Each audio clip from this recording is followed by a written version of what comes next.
clean, crisp taste. This Bud's for you. Live from the Forum, it's opening night of the MISL season. As tonight, the Los Angeles Lazers entertain the new expansion franchise of the MISL, the New York Express. Good evening, everybody, and welcome once again. We're excited about the upcoming 86-87 MISL campaign. I'm Joel Myers, and tonight, it's the first of 52, and working alongside, once again, Bill McDonald. And Bill, we're expecting big things for this new campaign for the Major Indoor Soccer League, especially with New York back in the league. It is good to have the Big Apple back in the MISL. The MISL enters its 9th campaign, and this is a key year for them because it's now the only viable pro soccer league in America. Last year, 2.5 million fans, 8,500 a game coming to MISL contests, and it should be a lot of fun to see. Last year, it was a major disappointment for the Los Angeles Lazers as they finished with the worst record in the entire league at 13-35 after 2 seasons of an identical record of 24-24. Lazers tonight want to put that all behind them. They want to forget about 13-35, but of course the San Diego Sockers and the Tacoma Stars may have something to say about that. Oh boy, will they. San Diego, another great team this year. Last year they won their 5th consecutive indoor title, taking the Western Division crown. Let's take a look at how the teams wound up last year. San Diego, as mentioned, won the division and won the MISL crown. The surprise team, I think, in the West, Joel, was Tacoma. After getting Steve Jungle in that midseason trade, they really progressed, and they were a legitimate contender to San Diego. This year, I think it's really going to be just about the same. San Diego will come out on top and win the division and win the title. Tacoma, if there's going to be a contender, they'll be it. They've got such a great front line with Jerry Gray, Preki, and Steve Jungle. The surprise team in the West will be Kansas City. They made some great off-season acquisitions led by Jan Goossens from Minnesota. I think the Lazers have enough to sneak into the playoffs in the 4th position. Wichita will be the disappointing team in the MISL, and St. Louis, they don't have the players. Last year, the Cleveland Force took the Eastern Division title, but as we all know, they peaked a little bit too early, and the Minnesota Strikers came on very strong in the stretch, especially in the playoffs, Bill. Cleveland probably has better talent, but Minnesota plays so well as a team, and they took San Diego right to the limit in the MISL finals, taking them to 7 games. Dallas was a surprise team in the East last year. I don't think that's going to happen this year. My projection for this upcoming season in the Eastern Division, Minnesota to repeat. But Cleveland may sneak in there because they've got great players. Baltimore's key. Can they replace Stan Stamejkovic? They might be able to with Keith Murphy and Andy Chapman. Chicago's got speed. Dallas, I don't think, can duplicate their performance last year. And the Express, I think they'll be lucky to win 18 games. It should be a very interesting season around the Major Indoor Soccer League. The race couldn't be any tighter in the Eastern Division. Last year it was incredible in the Eastern Division, and we expect it to be much, much tighter now in the Western Division with hopefully the resurgence of the Los Angeles Lazers. Getting ready for the start of the 9th MISL campaign as the LA Lazers match up with the New York Express, and we'll be right back to the Forum. With a 13-35 record last year, the Los Angeles Lazers went out, shopped around, and made some wholesale changes. As a matter of fact, 8 new faces on this 20-man roster, and it all starts at the back with their brand-new goalkeeper, David Bursic. Well, you're right, so they had a long, hot summer to think about. Only 13 wins last year. Very, very disappointing. It starts at the back. David Bursic, last year, 5-time Defensive Player of the Week in the MISL. He's very solid. Was a member of the 1984 U.S. Olympic team. Played very, very well with the Pittsburgh Spirit, and he also played for New York Cosmos at one time in his career. Last year, he had the third goals average in the MISL, and he really solidified the back line for the other here. Also coming over from the Pittsburgh Spirit, help back on the defensive end on the red line. A couple of solid defenders. Really stepping. Earhart had the Polsky, both good shot blocks. Earhart had a very good shot block. Not only did he made a basic first in Pittsburgh, but also U.S. Earhart had a left-footed shot. See that flying problem. Adam's supposed to be the Spirit defender of the year in 1983. He's a defender from Liverpool. Two are healthy together. Good duo. Despite all the problems the Lazers had with the back last year, they just basically couldn't when they had those numbers. Hopefully, a couple that are coming over this year will help out in that area. Zizinho, the brother of Beto from Brazil, and also Paul Kitson, former member of the Baltimore Blast and the New York Arrows. Well, some of you MISL fans may remember Paul Kitson. He's the one who once scored 7 goals in 7 shots in a playoff game against the Lazers. And now the flamboyant forward is wearing the laser white. He'll be good up front for Los Angeles. Zizinho, the 24-year-old brother of Beto, he's very, very quick. And Joel, he is a bull. He looks like football's Earl Campbell wearing a soccer uniform. He's going to be a good one. And also up front for the Los Angeles Lazers this year, a couple of more additions. Darko Verjikov coming over recently, a Yugoslavian national. Darko Verjikov coming over to help out. And another player that's very familiar to Laser fans, Stuart Lee, coming back from a season last year with the St. Louis Steamers and the Kansas City Comets. Stuart Lee, the scout, he's back. And that doesn't mean only good things on the field, but good things in the locker room. He is such a team leader. And on the field, he will add to the power play, one of the Lazers' weaknesses last year. Darko Verjikov, he's a little bit homesick right now, but once he gets used to the American way, I think he's really going to love this country and the game. He was very impressive in the Lazers' last preseason game against San Diego. A very exciting time tonight at the Forum for the Los Angeles Lazers, as they've got 8 new faces on that 20-man roster, and they're looking forward to some good help in front of their goaltender, David Bursic. Also, new fire, new spark up front. Be right back to the Forum as we get ready. The LA Lazers taking on the New York Express this evening.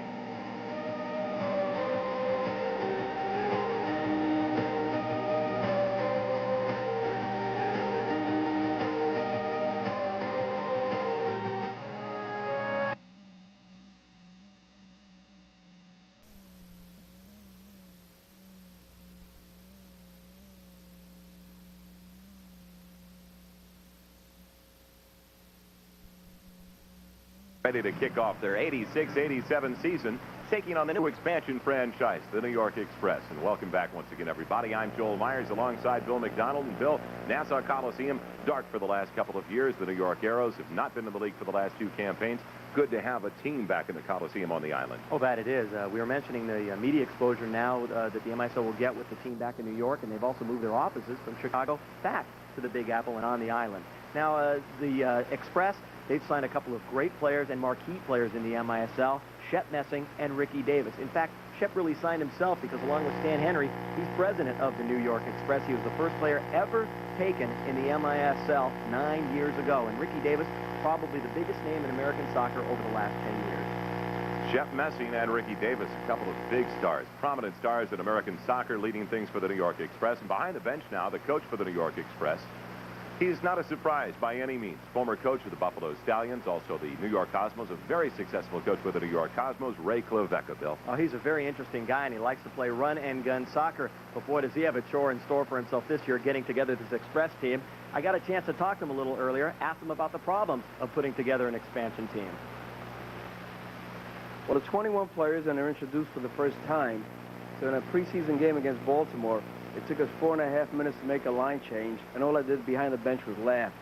The players weren't laughing, but I was, and that's basically the problem. It's a matter of getting the people together, organized, in some kind of a fashion that everybody understands what we're trying to do. Now, in your first year, what are your realistic goals for the squad? What we'd like to do is sneak into the last playoff spot, just by a hair, maybe 1 game. I think that if we stay close in the East Division, because it's a tough division, and everybody's going to be knocking everybody else off, if we could stay there into the last month of the season within striking distance, by then I think we'll be playing better in the last month of the season than we are in the first month. So if we can stay close, I think we have a shot. That's the head coach of the New York Express, Ray Klevecka, former MISL coach for the Buffalo Stallions, and behind the bench once again, back for his 5th season. The only coach the Los Angeles Laser franchise has ever known. Quite a guy. Peter Wall back behind the bench, Bill. He traveled far and wide this summer trying to get talent for this year's Laser team after that disappointing year last season. But, you know, I got a chance to talk to Peter earlier, and we talked about, boy, with so many old players and new players, how is he possibly going to blend everybody together? Well, so far, Billy, it's been difficult. I think, you know, when you make so many changes, I think it takes a little time, and sometimes we don't have time on our side. You know, we needed to improve at the back defensively. We brought in David Bursic, the goalkeeper, along with Adam Topolsky and Earhard Kapp from Pittsburgh. And unfortunately, Topolsky has been injured, and he's not able to play tonight. Kitson's been injured a little bit. We brought in for some firepower. And I think the other thing is we brought in 2 players that can't speak the language. So, you know, that might take a little time. Now, you have a very tough schedule, so it's important to get off to a good start. Yeah, it really is. You know, tonight's very important to get off to a good start. You know, if we'd had our choice, I think we'd have picked New York. But after this, you know, we play San Diego twice, and no game's easy, but I think the next 5 games after this game are very difficult. That's the head coach for the Los Angeles Lazers, Peter Wall. He's got a new assistant coach this year, Mick Mahoney, the goalkeeper for the LA Lazers. And as we mentioned, it is opening night here. It is the opening weekend around the Major Indoor Soccer League, and already a couple of finals from yesterday. Baltimore Blast starting off just where they finished last year with a victory over the Cleveland Force by 2.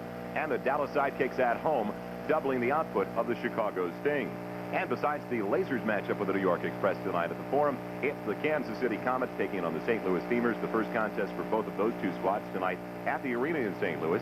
And the Kansas Coliseum, Bill McDonald's favorite place to watch a soccer game. The Kansas Coliseum in Wichita, it's the Stars matching up with the Wichita Wings. And tomorrow, the Minnesota Strikers going up against the defending Major Indoor Soccer League champions, the San Diego Sockers. Tonight at the Forum, though, the first of 52, and hopefully more than 52 for the Los Angeles Lazers, as it would be nice if they made the playoffs this year, at a very exciting time as the MISL comes off their best season yet. That they are. We mentioned again, they start their 9th year, and I think the Lazers are really going to give us a show this year, and it should be a lot of fun.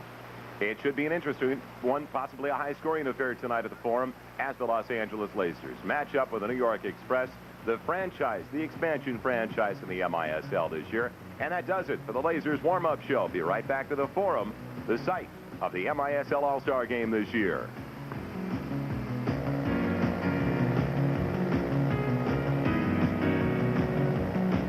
Prime Ticket is presented the Los Angeles Lazers pregame show. Brought to you by Toyota. Looking out for you is made Toyota, #1 in compact trucks.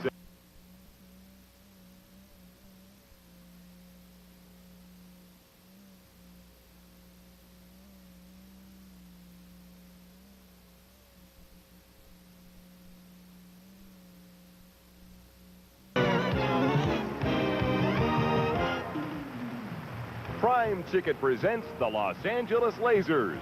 Exciting Major Indoor Soccer League action is brought to you by Chevrolet, where you can get what you're driving for. By Stroh's and Stroh Light. Now you're talking good times, and Stroh's is spoken here. By Discount Tire Stores, with over 40 locations, where you're guaranteed the lowest tire prices. Discount Tire Stores. We cut prices, not quality. By Great Western's family of companies, over $25 billion strong. We'll always be there. By Avis Rent-A-Car, with over 70 locations in Southern California and Las Vegas to serve you. Send Avis at SOS. And by Metropolitan Life and affiliated companies. Get back, it pays.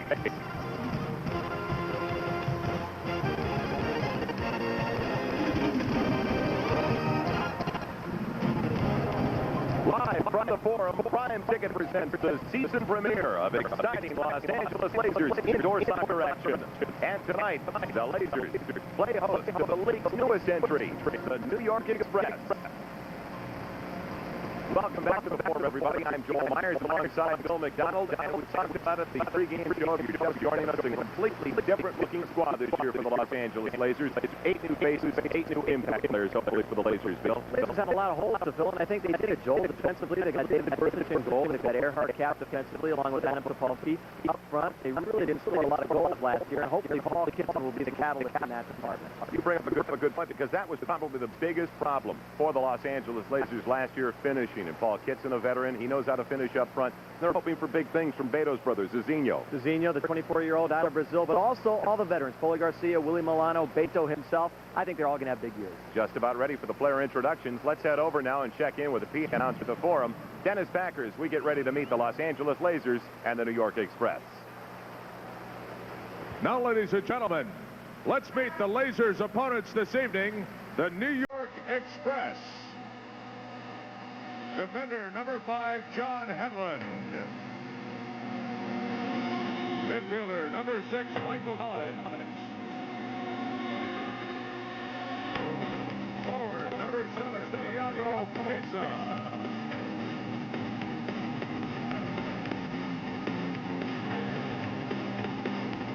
Forward number 11, Peter Giannetti.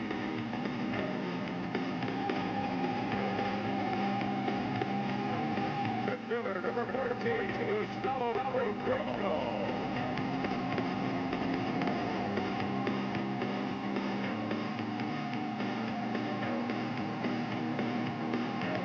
Midfielder number 17, Amir Ali.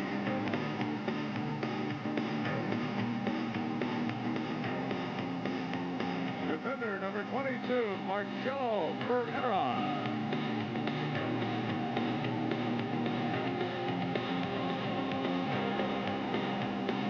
Midfielder number 24, Gabriel Macaya.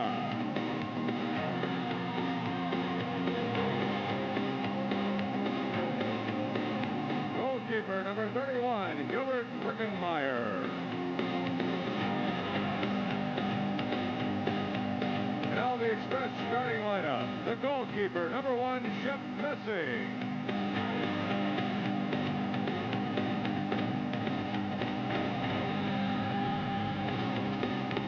Defender, number 4, Chris White.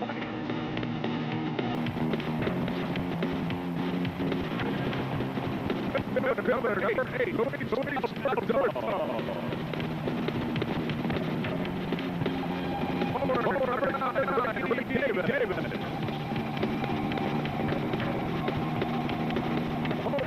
Number 10, Parker Goodrich. And defenseman, number 13, Kevin Marr. Head coach is Ray Klevecka. Assistant coach Mark Steffens. The trainer is Bob Baldwin.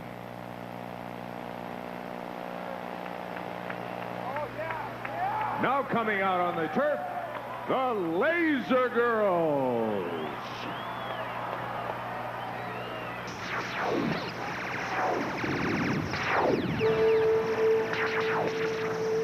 And now, ladies and gentlemen, your Los Angeles Lasers.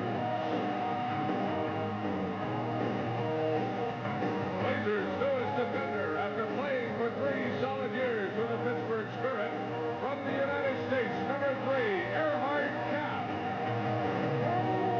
The Lasers' number 1 draft choice out of St. Louis University, defender number 4, Jim Kavanaugh. Starting his 3rd season with the Lasers, known for his deadly toe poke, out of Brazil, midfielder number 5, Dancing Bingo.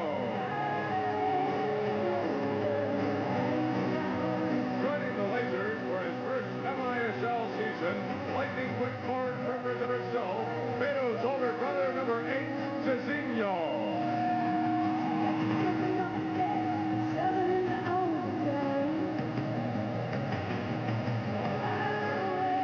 Promising young star who just arrived from Yugoslavia. Let's give a big American welcome to midfielder number 12, Darko Perjuka.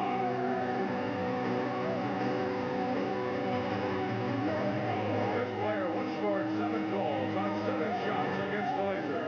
But he's on our side now. He's just acquired from Baltimore, appearing in his 250th MISL game. Forward number 16 from England, Paul Gibson. Returning for his 5th season, 1985-86 Booster Club favorite player from San Diego State, defender number 19, Clay Norman.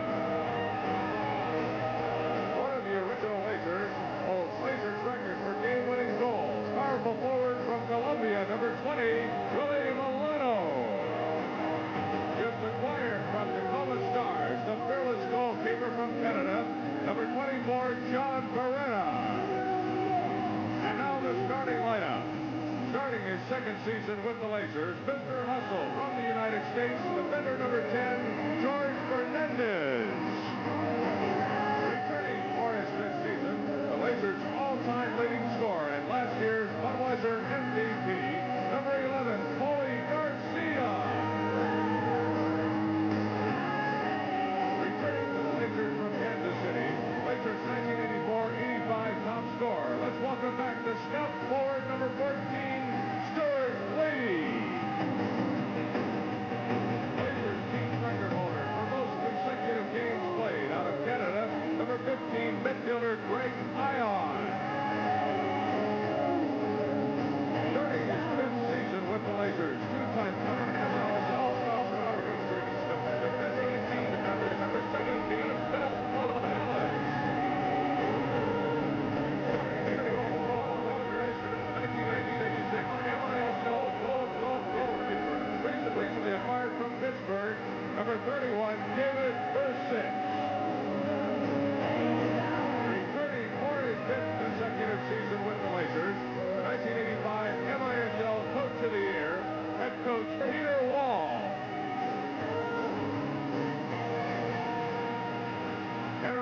fifth first year as the Lazers assistant coach. He begins his coaching career after 20 years as a professional goalkeeper. The assistant coach, Mike Mahoney.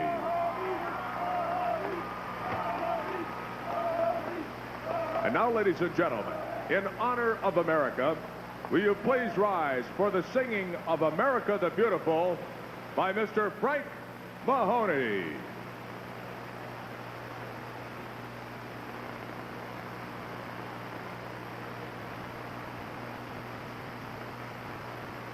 Oh, beautiful for spacious sky, for tender waves of grain, for purple mountains and majesties, for a fruited plain. America, America, God shed His grace on thee, and crown thy good with brotherhood from sea to shining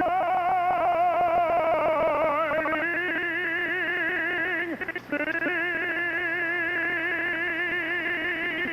Ladies and gentlemen, Mr. Mahoney. Just about ready to go from the Forum is the Los Angeles Lazers. Trying to forget all about a season last year. It was a loss campaign for the Lazers with that 13-35 record. And they're going up against the weak sister this year in the MISL, the expansion franchise, the New York Express. So we'll find out very early if the Lazers can put it all together. Be right back to the Forum as we get set to go. Somehow.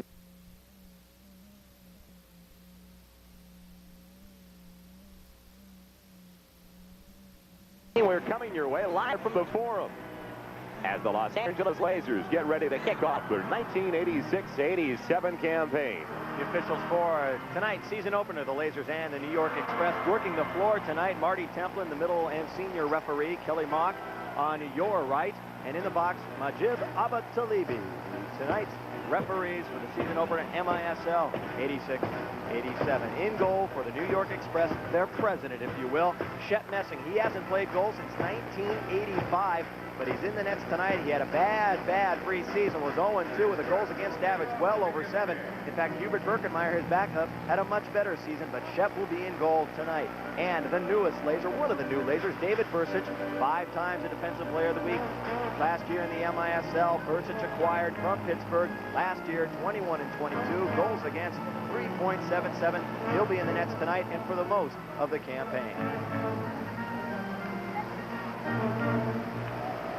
Starting lineups for the Lazers. On defense, Mocallis and Fernandez. Lee Cornwell is nursing a sore ankle. Greg Ion at the midfield. Stuart Lee back in a Lazer uniform, and Poli Garcia up front. For the New York Express, White and Marr back defensively. Luis Alberto, who's been off for a couple of years at midfield. Rick Davis and Mark Liveridge up front. The New York Express and the Los Angeles Lazers. And it's good to have you with us from the Forum this evening. Game 1 of 52.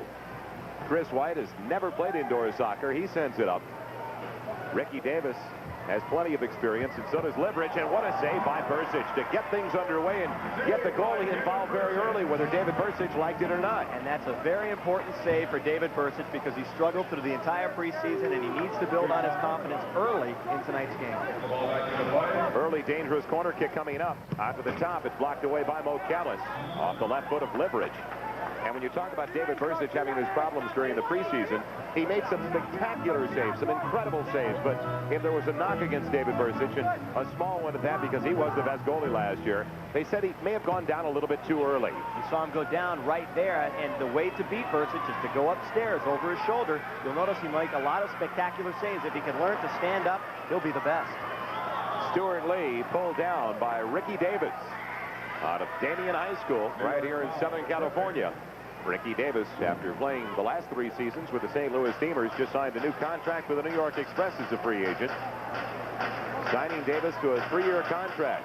St. Louis wanted to keep Ricky Davis, but they didn't feel like his point production was up there to what he was asking for salary-wise. George Fernandez trying to get it in front. Now it's Gus Callis. We have just about completed the first 60 seconds of the MISL season. Ion from Lee, and they can't get it underway. A little bit of overpassing by Stuart Lee. He probably had a pretty good shot right on the doorstep. Holding onto the ball right now, Luis Alberto. And he was a brilliant midfielder for many years with the New York Arrows. Played on the first 4 MISL championship teams with the New York Arrows, but he's been out of indoor soccer for a couple of years. Leverage with a nifty move to get around Callis. Forgot to take the ball with him.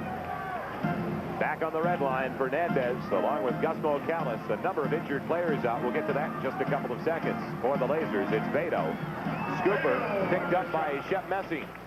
And one of the pluses when Messing was playing with the New York Arrows was his quick distribution. He was always up. He pounced on the ball, got it back into play in a big hurry. And he's a very intelligent goalkeeper, too. Went to Harvard, as we mentioned earlier. First player ever taken in the MISL draft 9 years ago. One thing about Ray Klevecka's team tonight, Joel, they're going to be very entertaining. They're not going to play much defense. A lot of goals should be scored tonight. They will run, they will gun, they will be up and down. Peso wants it. It's over his head, and it's going to be a free kick coming up for the Los Angeles Lazers and their brand new defender, Erhard Kemp. Recent acquisition from the Pittsburgh Spirit. Played his last 3 years with the Pittsburgh Spirit. He was a former first-round draft choice of the New York Cosmos back in 1981. Almost 2 minutes gone by in the first quarter. It's a scoreless affair so far. Clay Coyman for Paul Kitson. That should be a very interesting combination up front. A couple of good finishers, Willie Milano and Paul Kitson, and a great ball handler in Milano. Kitson has been struggling because he's had a groin injury through the preseason, but as soon as he gets healthy, he'll score a lot of goals. Loose one picked up by a former St. Louis Steamer, Pesa. He's got Ferrero back on the point and goes in that direction. A sprinkling from a lot of other MISL teams across this New York Express lineup, as you would suspect. Versich can't hold on, gets it back, goes Amir Ali, couldn't hold on to it. And now it's Willie Milano. But speaking of this New York team, a lot of local flavor, a lot of New Yorkers or Northeasterners on this team. In fact, if you're not from the New York area, you're probably from Argentina if you're on that team. 4 players on the Express are from Argentina. The rest, basically, from the New York area. You bring up a good point because that's why they wanted Amir Ali from the Los Angeles Lasers, former Columbia University product. Amir Ali tackling it away from Beto. Cap keeps it alive, though. But it's back to Shep Messing. 12 minutes left in the first 15 minutes of play at the Forum, and it's good to have you with us for MISL Soccer along the Prime Ticket Network. Michael Collins, plenty of experience. As a matter of fact, he tried to come in the attacking third with it. He was on a championship team or two with the New York Arrows.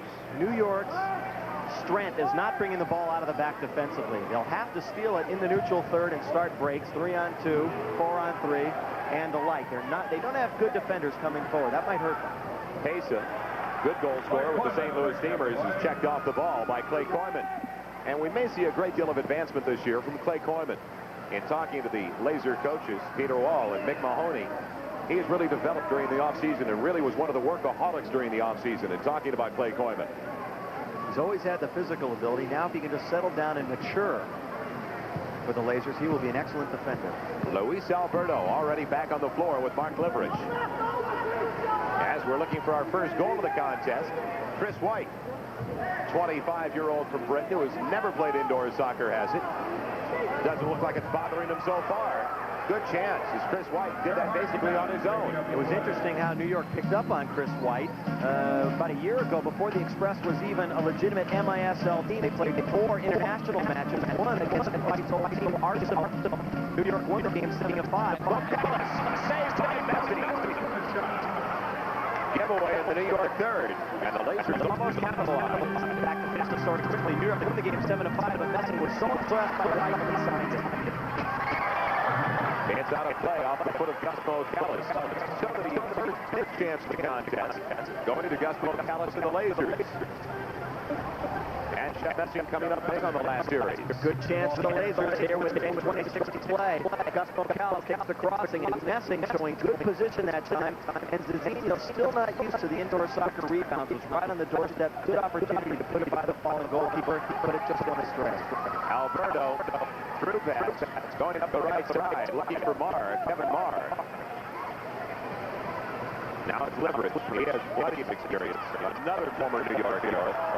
So basically, they tried to establish a base in New York with players that were easily recognizable by the people on Long Island. Not a bad idea.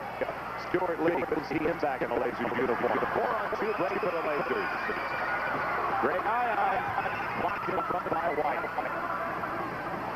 Lagging back Ricky Davis as he's sleeping. Iam's got it, 3-on-2. Can he cross it? Blocked away by Alberto.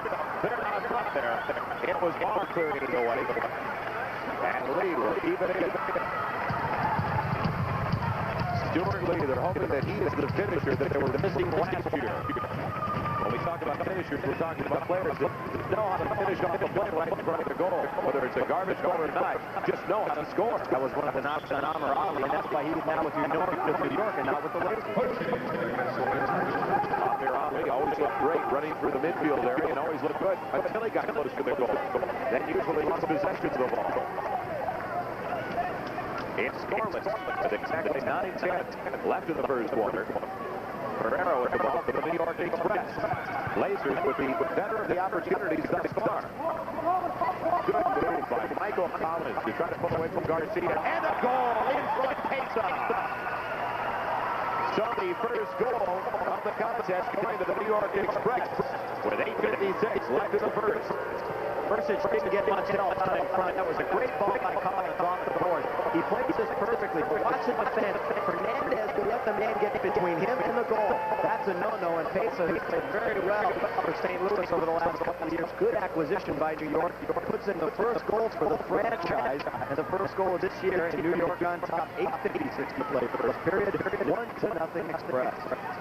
Diego Pesa, the former St. Louis teamer, left alone in front.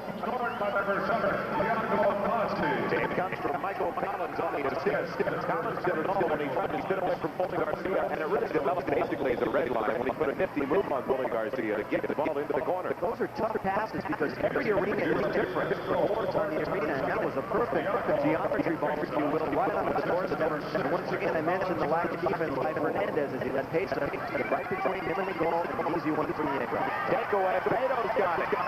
Can't control though. Amir Ali taking it away. 50-50 ball. And it goes to the New York Express. And their defender. That's Franco on the ball for the first time. Give away the one. Trying to fend off Ferrero. Earhart captain into the play, getting involved offensively from the defender's spot. Nice pass by Beto. And Milano gets it deflected away there. That was Michael Collins making the save so far for the New York Express. There's the Lazers' all-time leading scorer, Paulie Garcia, and he was flying in the preseason this year. You're looking at his lifetime total, 245 points, mostly with the Lazers. He played with Cleveland earlier in his career, but he is playing excellent ball right now. In fact, before the game, when I was chatting with him, he thinks he might get 2 or 3 tonight. He feels that confident on the field right now. He is such a great finisher. We're talking about finisher. He's the one who wrote the book on it. The Express leading the Lazers 1-0 with 8:13 left in the first quarter. And Paulie Garcia leading the Lazers in scoring in 3 of the last 4 campaigns. So they need Paulie Garcia. They expect big things out of him. If he doesn't come through with a good point of production at the end of the campaign, it could be another disappointing season for the Lazers. Breaking Levesque on the battle to move on pleased with what's transpired so far. Let's see if they get it to Cap outside. Beto from a bad angle, blocked by Mark Leverage. And it's now off the head of Ricky Davis, shielded away by Paul Gibson. Back to Earhart Cap. Lazers looking for the equalizer. And it'll be another corner pick coming up for the Lazers. Alberto got it for the next shot to be attempt there by Beto. 7 minutes, 58 seconds left in the first 15 minutes of play in game number 1 of the MISL campaign. And the New York Express are on top of the Lazers, 1-0. Football's classic matchups. The USC Trojans and the UCLA Bruins will be played on Saturday, November 22nd at 3 o'clock p.m. So a week from this Saturday at 3 o'clock at the Rose Bowl. And this game will be available from Prime Ticket cable affiliates with a pay-per-view capability. to order this special event, call your cable operator now and get ready for a super afternoon of college football. The Trojans and the Bruins, the crosstown rivalry on November 22nd at 3 o'clock. And this event is not being carried on Prime Ticket, but actually on the designated pay-per-view channels on each of our affiliates. So join us for the Trojans and the Bruins a week from Saturday at 3. We come back to the Forum with the New York Express on top of the Los Angeles Lazers 1-0. Under 8 minutes left in the first quarter of play. Lazers, not a very positive preseason. They dropped out of their contest. The New York Express coming off of a very good experience, a 5-0 win over the Cleveland Force. Paul Kitchen, top of the box, goes wide. Ion settles it in front. Good move by McAllis, but he loses leverage with Davis. 2-on-1. Milano, the only one back. Can he get it over? Davis gets it eventually. Now it's Marr. Weak effort from Marr, and a tackle there by Milano. Very, very poor effort by Ricky Davis that time. I'm surprised he didn't give Leverage any room to pass in the ball on the right wing side and gave it easy pickings for Milano to play defense that time. That should have been a better opportunity than was created for New York. Paul Kitchen looking for the head ball in front. Good idea by Gus McAllis. Low percentage pass, but when it works, it sure looks pretty. And now it's Chris White playing it safe back to his keeper, Shep Messing, the very first player ever signed by the Major Indoor Soccer League 9 years ago. And now he's in a very interesting situation as Gus McAllis takes over for the LA Lazers. Ion trying to get it out in front for Zizinho. But back to Shep Messing. He's the president of this team. So it'll be interesting when Ray Klavecka tries to take the president out of goal because he's had a bad day. That was Michael Collins trying to put the Express up by 2. And back the other way for the first time. Bergikov on the floor. Joel, do you think that had anything to do with him starting tonight after Birkenmeyer had such a sensational preseason? Had a lot to do with it. Saved by Bursic. Near side. Big save off the left foot of Pesa. Good play by David Bursic. On the turnaround, it's Beto. And when you talk about the outstanding preseason that Birkenmeyer had, he shut out the Cleveland Force last Friday night 5-0. And over the course of the preseason, in 3 preseason games, he had a 1.43 goals against average. Difficult not to put a goalkeeper in to start. Yeah, anytime you're under 3 goals against, you're doing a good job. He was under 2 during the preseason, although it was only partially 3 contests. But he's playing very, very well. The only thing you have to look at for New York is both goalkeepers getting on a little bit. They're calling the graybeards. They're both 37 years old. You just might wear them down as the season progresses. So I think if New York is going to have a chance for the playoffs, they got to win a lot of games early. Carpet has come amiss. And we've got a delay with the Lazers trailing the New York Express now. 1-0 with 5:42 left in the first 15 minutes of play at the Forum. And we'd like to remind you that Los Angeles Lazers indoor soccer is being brought to you this evening by your Southern California Chevrolet dealers, who invite you to test drive the entire line of 87 Chevy cars, trucks, and vans at your Southern California Chevrolet dealers today. And also by Discount Tire Stores with over 40 locations. We cut prices, not quality. Pretty good crowd on hand tonight, opening night at the fabulous Forum for the LA Lazers. First of 26 home games this year. They've expanded the schedule from 48 to 52 and lengthened it a little bit to get more weekend dates for clubs. The season will end the first week in May of next year. 5:42 left in the first 15 as we wait for them to work on the surface here at the Forum as they're trying to put the carpet back into place. And we'd like to remind you as well that you're watching the Prime Ticket Network. Prime Ticket seen throughout the West on fine cable systems like United Cable Television of Scottsdale, Arizona. Also Southland Cablevision of Arcadia and Redlands, California. Prime Ticket Network. It's in a league by itself. And we had talked about this gentleman at the top of the telecast tonight. Former coach of the Buffalo Stallions, also the New York Cosmos. Very successful coach, Ray Klavecka. He is a New Yorker through and through. In fact, his entire coaching career has been spent in New York State. College and professional. Was with the Cosmos for a while, and of course the Stallions in 1981, where he got his MISL experience. And he really likes fast-paced indoor soccer. And for his club to be on top 1-0, I think he's got to be happy with that. The Lazers, after struggling in the preseason, they need a goal just to get their confidence. They're in search of themselves a goal right now. In the Lazers' home preseason affair about 6-7 days ago here at the Forum, as we've got a trip called on George Fernandez and a free kick coming up. That will be the fourth foul, I believe, against the Los Angeles Lazers. They have yet to change it on the scoreboard. Now they do. So 4 fouls against the Lazers, 2 against the New York Express. And back at the point, Kevin Marr, with the shot and a good save there by David Bursic. And the ones along the ground are the toughest to make. Goalkeepers will tell you when it's up in the air, just reaction will take care of that. But Bursic goes down so quickly, makes the tough saves look easy. And sometimes it's the easy ones upstairs that give him trouble. Luis Alberto finding Ricky Davis and getting it back for the Lazers, George Fernandez. Fernandez really was an impact player last year, coming over midway through the season. I don't even believe he played 50% of the schedule, yet at the end of the campaign, he was second on the squad in blocked shots. Now it's Mark Liveridge. Good takeaway there from behind by Cap, but Liveridge gets it back with 4:40 left in the first quarter. Franco. Excuse me, Joe Liveridge is a good player. He led the MISL in goal scoring one year. He can shoot. Liveridge used to play with Steve Jungle. That had to help him up front. I think so. We'll see what kind of goal scorer he is, though, this year. Playing with the inexperienced squad like the New York Express for the most part. As Amir Ali, the former Lazer, comes back onto the floor. And on the back, it's Earhart Cap along with Clay Koyman. Ion at the midfield spot. Stuart Lee coming in, trying to get it to Greg Ion. Good notion. Just failed to materialize. And Krinko has it again. Gustavo Krinko. He's back on the red line along with Pereira. Amir Ali sending it over to the invisible man.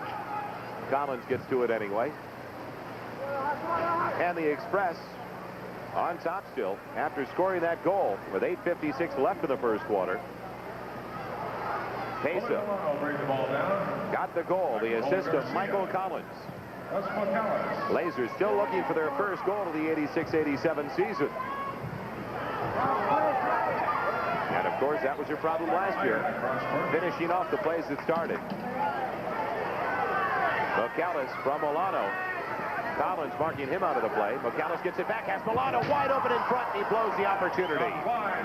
He had the whole left side of the cage wide open, and he went to the short side. Finishing. Peter Wall will reiterate that to the Lazers. Milano took a great pass from McAllis, and that's what Gus can do so well. When he's healthy, and he hasn't been with his knee problems the last couple of years, he's a great offensive defenseman, bringing it forward and finding the open man. That time Milano first timed it wide. That last trip on the Lazers, their 5th foul, one more, they're over the limit. And it's a 2-minute penalty coming up against Los Angeles. A power play for New York. Milano, the best ball handler on the squad. Ion, back to Milano. Goal, Lazers!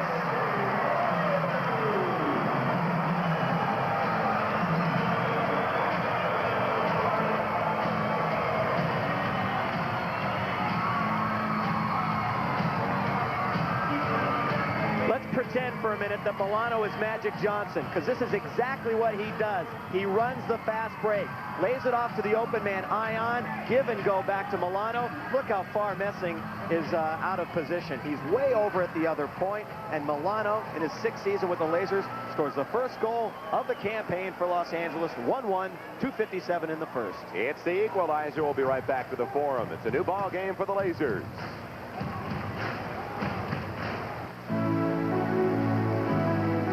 Brewing.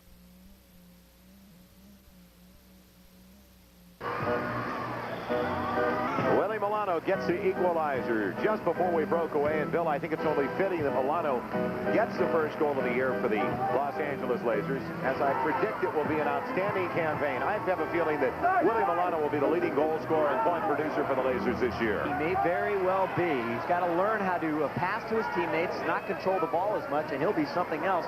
Just as fitting that he got the first goal, I think, just or more as fitting that Ion got the first assist. He's the best playmaker the Lazers have. Good point. George Fernandez into the attacking third. Gets it, trying to lay it back off the wall. Good idea. Just failed to click. Can he get it back away from Ricky Davis? Yes, and he's tripped up by Davis. That'll be the 3rd foul of the New York Express. Lazers really have to be careful now and have to watch themselves in the foul skills category. They've got 5. One more, they're over the limit. and the New York Express goes on the man advantage. I think that'll be their #1 priority. The next 2:18, not get that 6th foul and go off with a power play for New York towards the end of this quarter. Hernandez back on the red line with Clay Coyman out of Cal State Hayward. High on the midfielder, and up front, Willie Milano, along with Paul Kitson. Combination on the floor still. They got the Lazers their first goal of the year. Exactly 2 minutes left in the first quarter. As you can see, the Lazers won and the New York Express won. Lazers just waiting now and trying to make New York commit. Lazers better at this half-court game, if you will. What they're trying to do now is make New York come out and create space down low for Milano and Kitson to operate. Right now, Kitson is one-on-one at the top of the box. If they can get it to him, that could be trouble. It's off of Mark Leverage on a play. Free kick coming up for the Lazers. Now, the New York Express, this may help them, though, in the long run, because the New York Express tonight are only operating basically with 2 lines. The Los Angeles Lazers would like to use 3 lines as much as possible. If they don't have to force the play and the Lazers hang on to it, they won't have to work as hard. Exactly. Peter wants to keep the legs fresh throughout the game. And I was mentioning New York should do well early in the season. They better do well early in this game, because if the Lazers get a little bit of confidence, I think they'll roll up a big score, maybe 6 or 7 goals on the Express. And if you were with us last year along the Prime Ticket Network, it was a rare occasion when the Lazers came up with 6 or 7 goals on a particular evening. They're tied up right now at a goal apiece. Beto tries to keep it alive, and it gets away to Ricky Davis. And almost the 6th foul against the Lazers. Had Davis gone down, it would have been the 6th foul against the Lazers. Fortunately, he maintained his balance, and the Lazers get it back. 1 minute remaining in the first quarter. Cosmo Callis gets it up front with Milano. Earhart Cap is a trailer who's got it now. Let's see the angle play. Good wedge play there by Shep Messing to keep it over to the far side. Milano momentarily tied up by Alberto, enough so that Kelly Hunt calls a foul. That's the 4th against the New York Express. So the Lazers now tied up at a goal apiece, only 43 seconds away from getting away from a 2-minute penalty. And here's where the concentration level comes into play. So often last year, the Lazers let down in the final minute mentally, and it cost them not only in fouls, but in goals. So Peter Wall must be stressing it. Well, Callis just a bit wide, almost got the rebound back, couldn't control it. Alberto to Messi, and now Leverage. Ricky Davis settling, working on Cap. Chris White first times it, blocked by Earhart Cap. He did that so well the last 3 years for the Pittsburgh Spirit. 3-on-1 if the Lazers can pull it off. Now a 3-on-2. Kicks it on the wing, wide open. Pass a bit behind him, though. Milano in front. He can't hold on. Kicks it, bangs away, and Davis blocks it. Now Cap, will he tee it up? No, instead it's Beto. So the Lazers blow a big chance to take a lead at the end of the quarter. And they loused that up, and they had 2 of their most skillful players, Kitson and Milano. Just a bit behind Kitson, though, from Willie Milano, as he may have wanted to get rid of the ball a little bit earlier. We've completed the first 15 minutes of play. The 1986-87 campaign for the LA Lazers, and it's all tied up at 1 apiece. And you're watching the MISL on Prime Ticket. And a young man enjoying the game. Is he a Washington Husky there with that purple and white? No, he's a Los Angeles Lazer, of course. I think he's got a complexion problem. And we'll be right back with you. I'll pass on that last comment. Be right back with you along the Prime Ticket Network. This coming Thursday night, the 20th of November, as the Lazers try to do in the defending champions of the MISL, the San Diego Sockers. Broncos to go to back 60 goals last year. Also, all those other Sockers back like Hugo Perez, Kevin Crowe, Brian Quinn, the feisty little one from Ireland. It'll be a very interesting matchup. That's along the Prime Ticket Network this coming Thursday night. The San Diego Sockers, the champions of the league, and the Los Angeles Lazers, as we look in on Ray Klavecka surveying the situation. I think his influence we saw in the first period, up and down soccer, up and down this 200 by 85-foot surface. Greg Ion starts the second quarter at the midfield spot. Back on the red line, it's going to be George Hernandez, along with Gus Callis. And up front, Foley Garcia and Stuart Lee. Now, you would think with that combination up front, that would have to materialize before too long, because they should know each other's moves by now. I would think so. Stuart's the kind of player that He has a nose for the ball, always around it. Lays it off for Garcia, and a save by Messi. Perfect example there. Just chested it right to his partner up front. And I think it's nice that Ion is playing with that group, because Ion and Lee are such close friends. Not only do they know each other well off the field, but they really know where each other's going to be on it. Mesa, he's a finisher. Can't put it by David Bursic. He was hugging the near side. David Bursic. And David Bursic having a good first quarter with a lot of action in front of the Lazers cage. It didn't have much help on the one goal that New York did score. That was the defenseman's fault.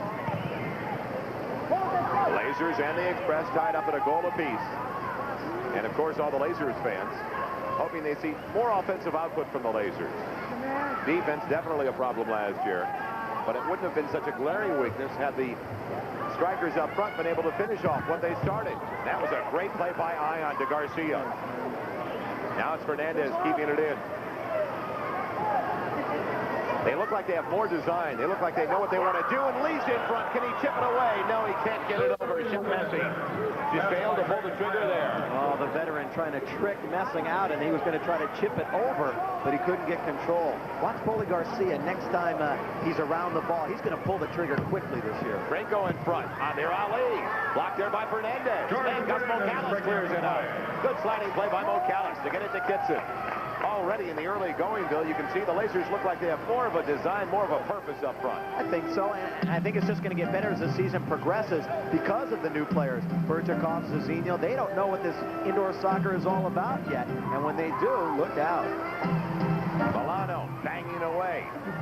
He didn't realize that Beto, trailing the play, was wide open on the wing. Now Beto is held up by Michael Collins, and that'll be our first foul, our first infraction of the second quarter. You know, if there's a knock on Beto, it's that he's not aggressive enough. He's got such sensational talent. He's probably the fastest player on the Lazers, but he's got to get a mean streak in him to be a player in the upper echelon, I think. It's off the head of Trinko. And it's a giveaway to Kitson. Oh, Kitson. Mesa couldn't hold on. Kitson to the left foot. And a goal!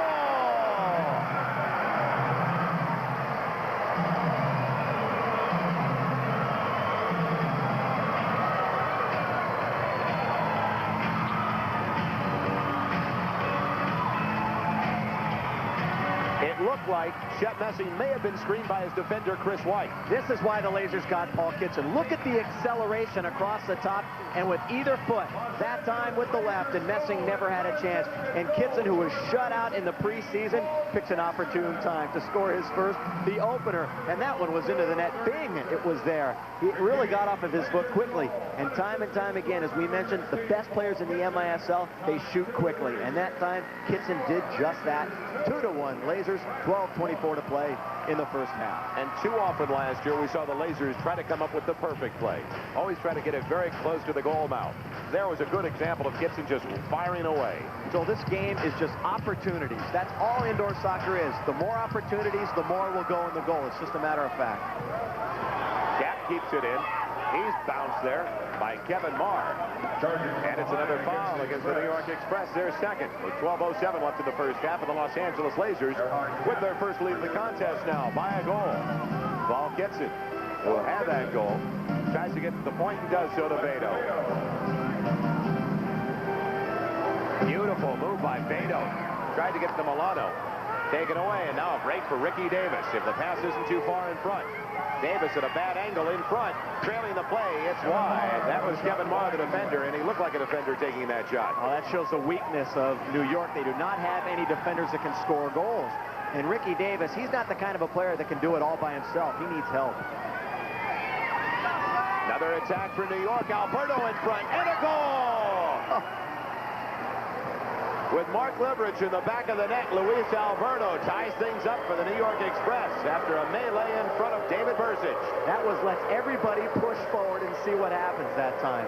3 New York players just going straight north-south on the goal and finally pushing it past Bursic. We get a chance to look at it.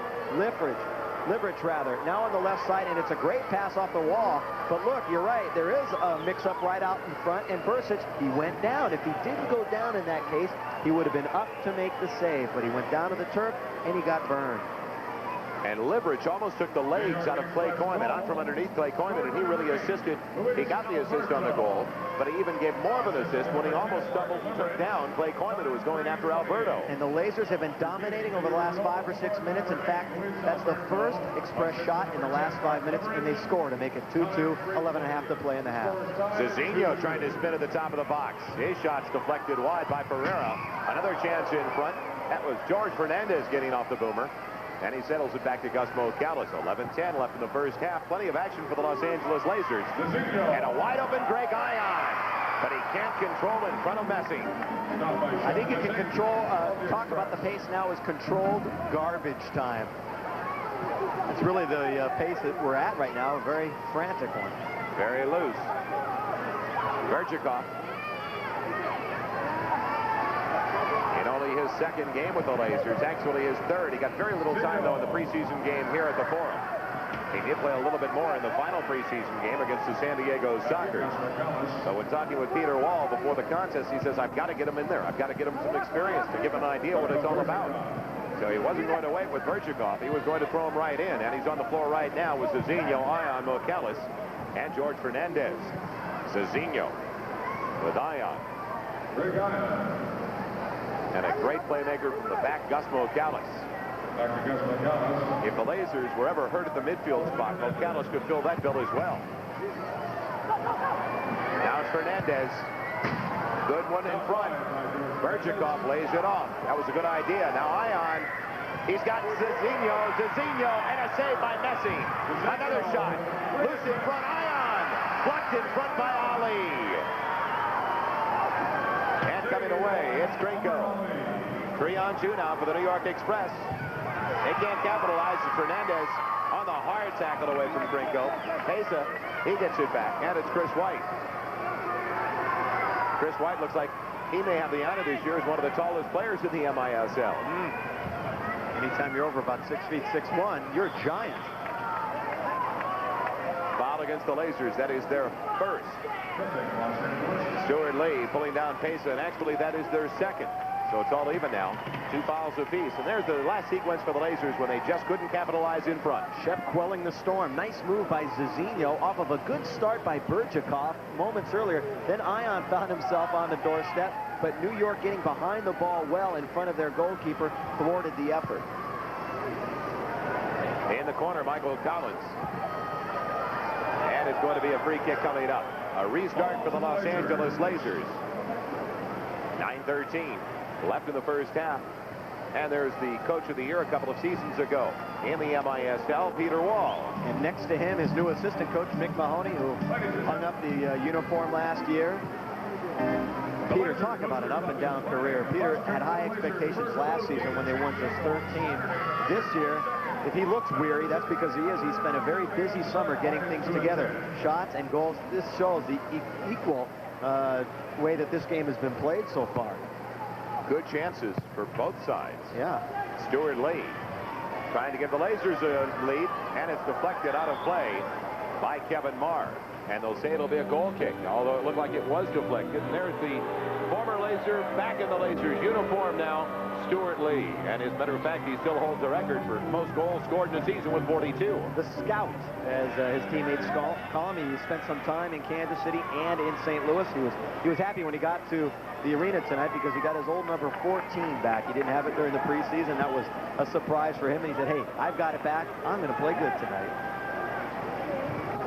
Marr back on the red line along with Chris White, who's looking for the ball in the corner. Matching up with Foley Garcia, and Garcia gives it away.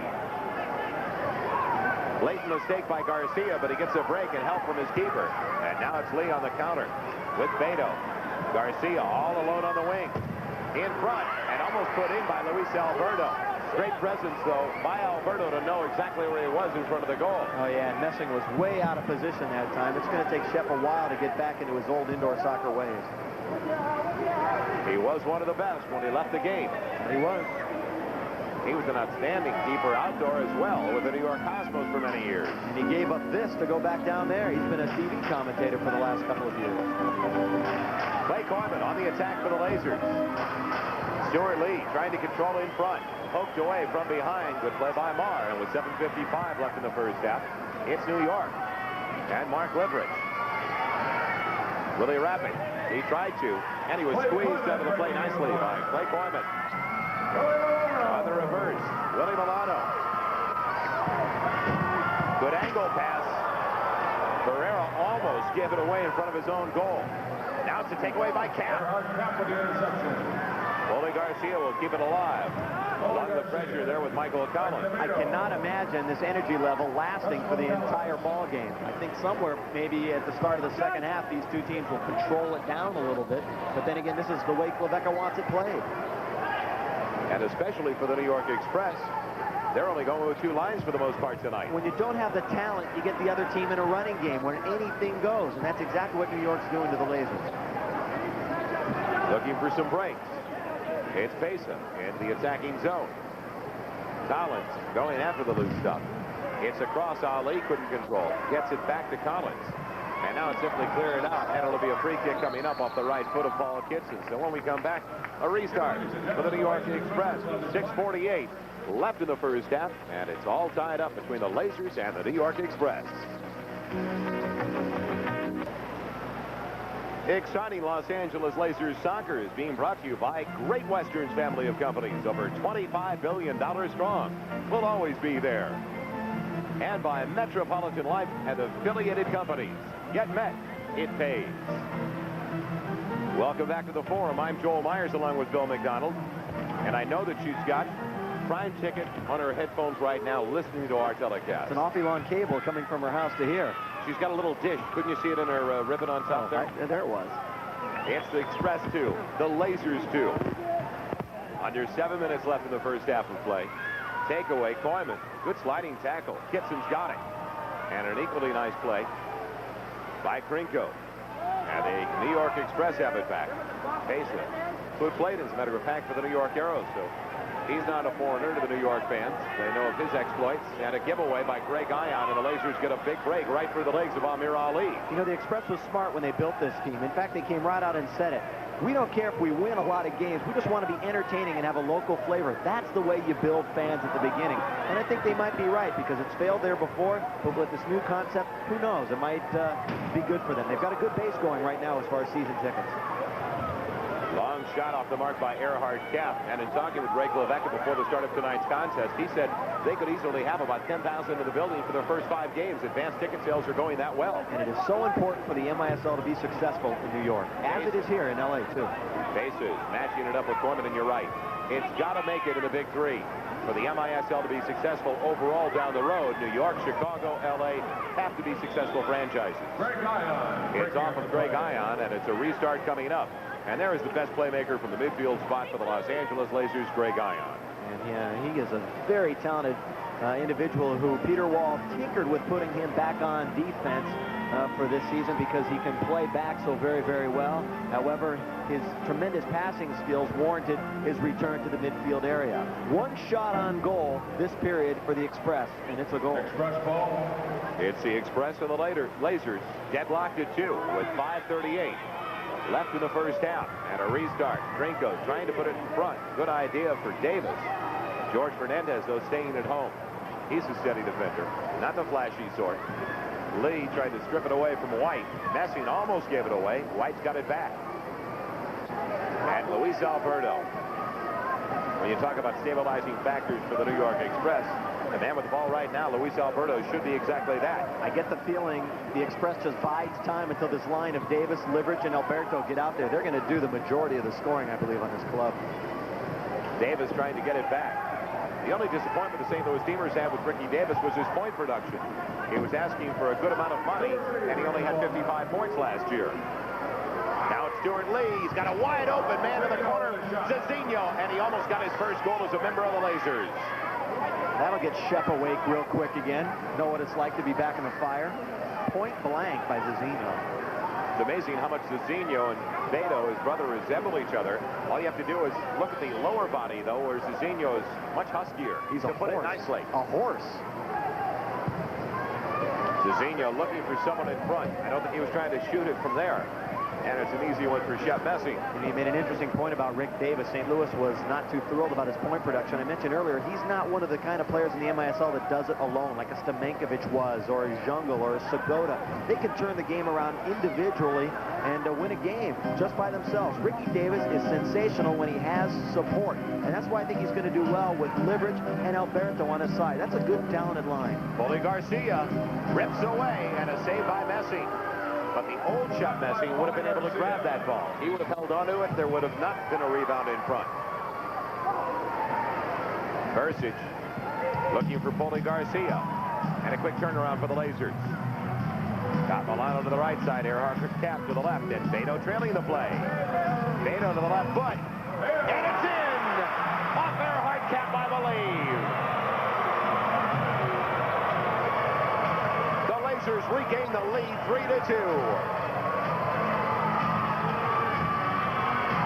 3 minutes and 36 seconds left in the first half of play, and the Lazers regain the lead by a goal over the New York Express. Lazers take the lead with 3:36 to play in the second period on an indoor soccer goal. Beto starts it, but now watch the ping pong going on. Oh, it was a great play by Earhart Cap. I thought maybe Cap had just deflected off of his shoulder. That's a tremendous effort by Earhart Cap. Watch him head it in. He's got tremendous position. Beto off the boards, off Messing, and Cap was right there to just flick his forehead and put it in the far corner. Did he have much of a choice, though? No, I don't think he did. That was a reaction. Look at this, Joel. They're just dominating here in the second quarter.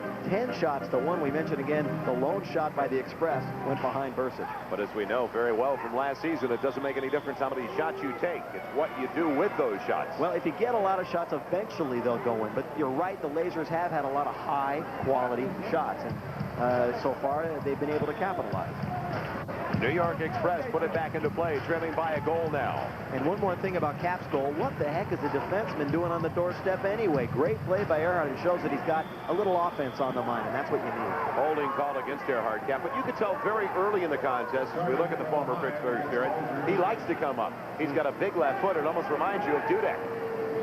And that's why he's teamed with Koyman, who will come back and stay back defensively. Cap will be the one in this pairing that will come forward. Koyman will stay home. Mesa on the point, Krinko.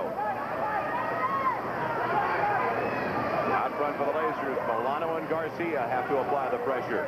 Guerrero with the ball now. And a giveaway. Can they get it to Milano? Yes! Messing on his way. Milano.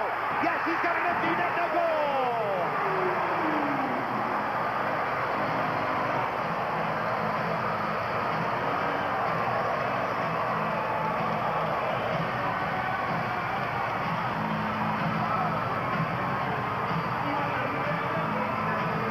Indecision of Shep Messing really cost him there. What a great pass by Ion.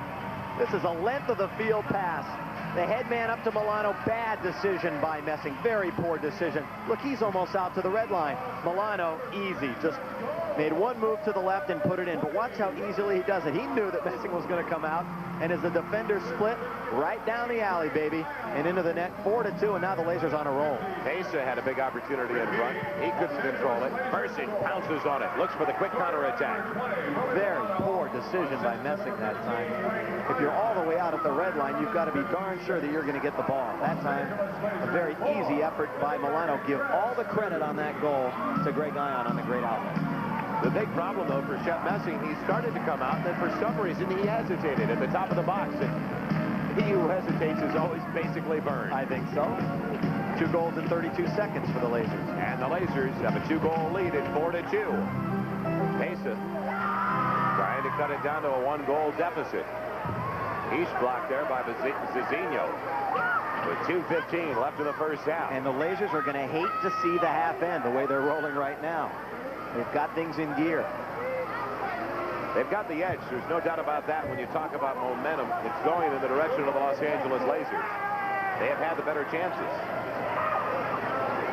And it looks like as they wind down to the end of the first half, that these two lines may be growing a bit weary for the New York Express. Stuart Lee up front with Paul Kitson. So they flip-flop their strikers now. As we've seen Bully Garcia out front for the most part with Stuart Lee. Instead this time, Kitson. Well, Stewart's got to play with a couple of quick forwards because a quick midfielder and another quick forward because he's lost a step in the last couple of years, and he's got to pick and choose his spots to get his opportunities. Dixon, he shows a big left foot almost anywhere inside the red line. And they said that Kitson had slowed down in particular in the way he gets his shot off. You couldn't tell, though, as George Fernandez picks up an obstruction call, knocking down Mark Liverich, who's milking it right now for all it's worth. That is the 4th team foul against the Lazers. 2 more over the next minute 19 seconds, and they will pick up a 2-minute penalty. Penalty-free game so far. That was the closest we got to a 2-minute infraction. Mark Liverich, who played in New York previously with the Arrows, led the MISL in goals 1 year with 58. And he knows how to put it in the back of the net, and that's one of the reasons Shep brought him here. He's been around the block. He's played for the Blast, the Arrows, the Comets, also the Pittsburgh Spirit. And he has never scored less than 27 goals in a season. He's always been able to put it home. That's why I'm saying that line of Alberto, Davis, and Liverich will do, I think, maybe 75% of the scoring for the New York Express. And the Express, no shots in the last 11 minutes. Great job by the Laser defense. And that was a move right there by Ray Klavecka in sending the trainer out because Liverich was not hurt. He was just tired. He needed a breather. And Ray Klavecka sensed that his entire squad needed a break. Now the Lasers must hold New York scoreless here in the final minute 19 and take that momentum which they had into the locker room and come out smoking in the second half. The brain trust behind the Laser bench. Peter Wall, his assistant. Mick Mahoney as well. And we saw so often last year when the Lasers were burned in the last 60 to 70 seconds of play. Now they've got to find some carryover. They've got to take this into the locker room and carry it over to the second half. As we mentioned, the Lasers came up empty in the preseason. They had problems in the preseason scoring. That hasn't been the problem at the outset tonight. Substitution warning to New York. We have a substitution problem, I think. Klavecka wanted to know whether or not he could substitute for Liverich, or could Liverich go back on after the injury. Number 11 for Mark Liverich. See right now, here it is. Number 11 for number 10. They're questioning the substitution of Ray Klavecka. They've got it straight. As Giannetti comes in for Mark Liverich. Of course, when once the trainer comes out, the player has to leave the field. Exactly, and the referees got a little mixed up onto who was out there and who should have been. Trinko knees it back to his keeper with 1 minute 10 seconds left in the first 30 minutes at the Forum. Giannetti, Chris White, Marr, 1 minute, front, Alberto, and Ricky Davis. And that is the 5th foul now in the Lasers. They've got to be aware they do have 5 fouls, so there's now got to be communication from the bench to make them aware of that situation. Spada will try to clear it out up to Kitson. Break for the Lasers, possibly.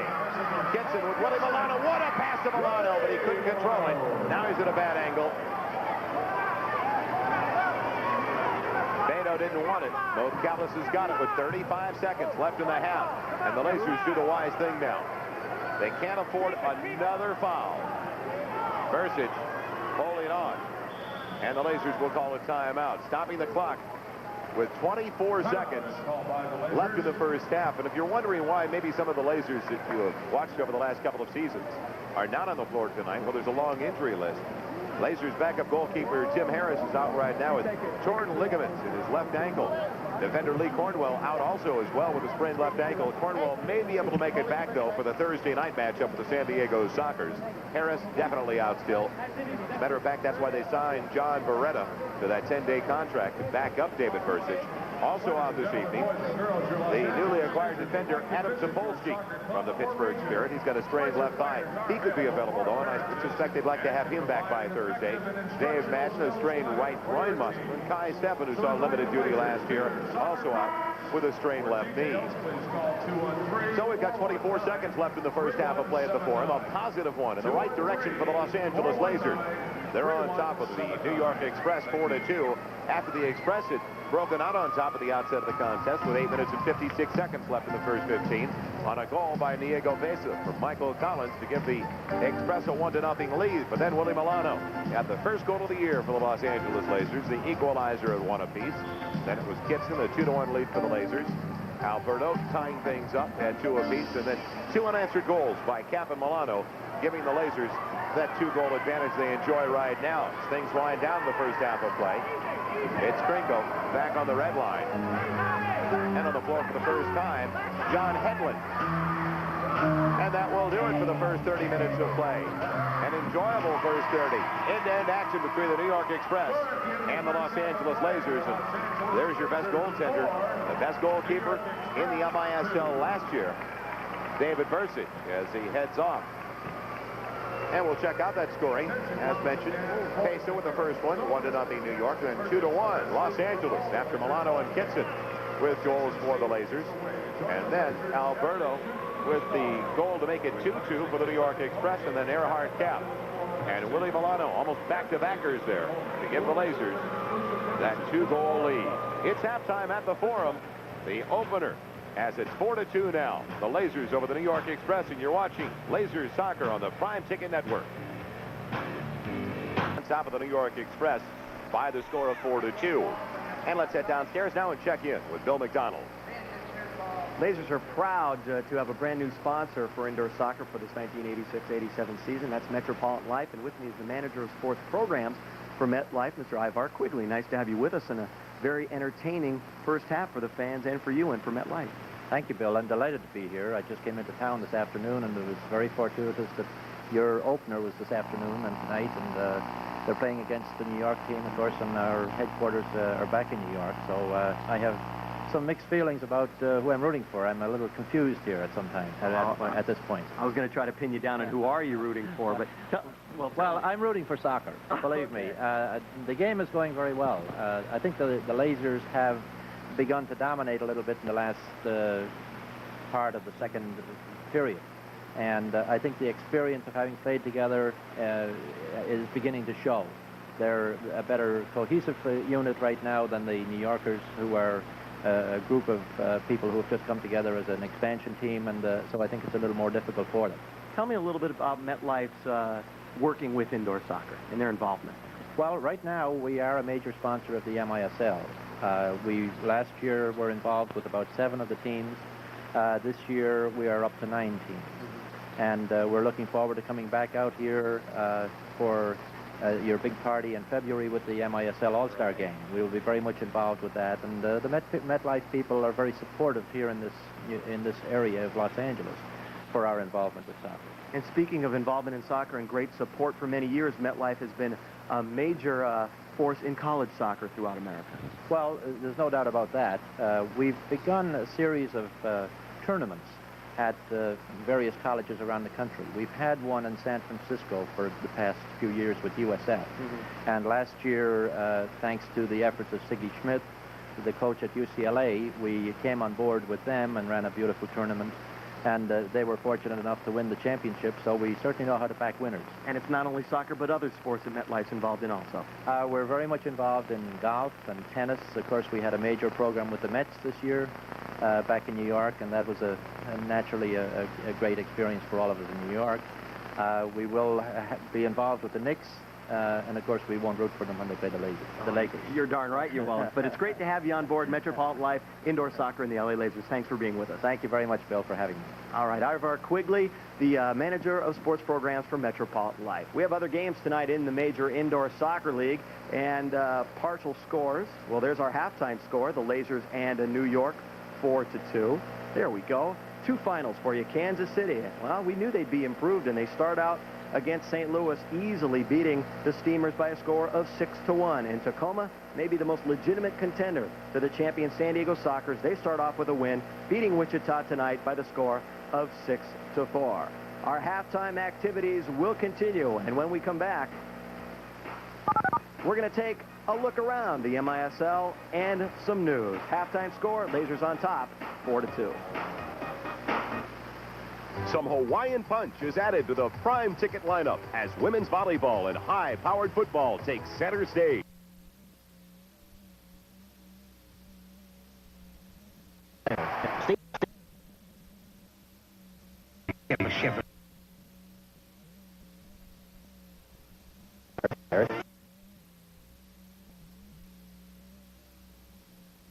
At the Forum, and it's a halftime score of the Los Angeles Lazers on top of the New York Express, 4-2. And welcome back. I'm Joel Myers alongside Bill McDonald.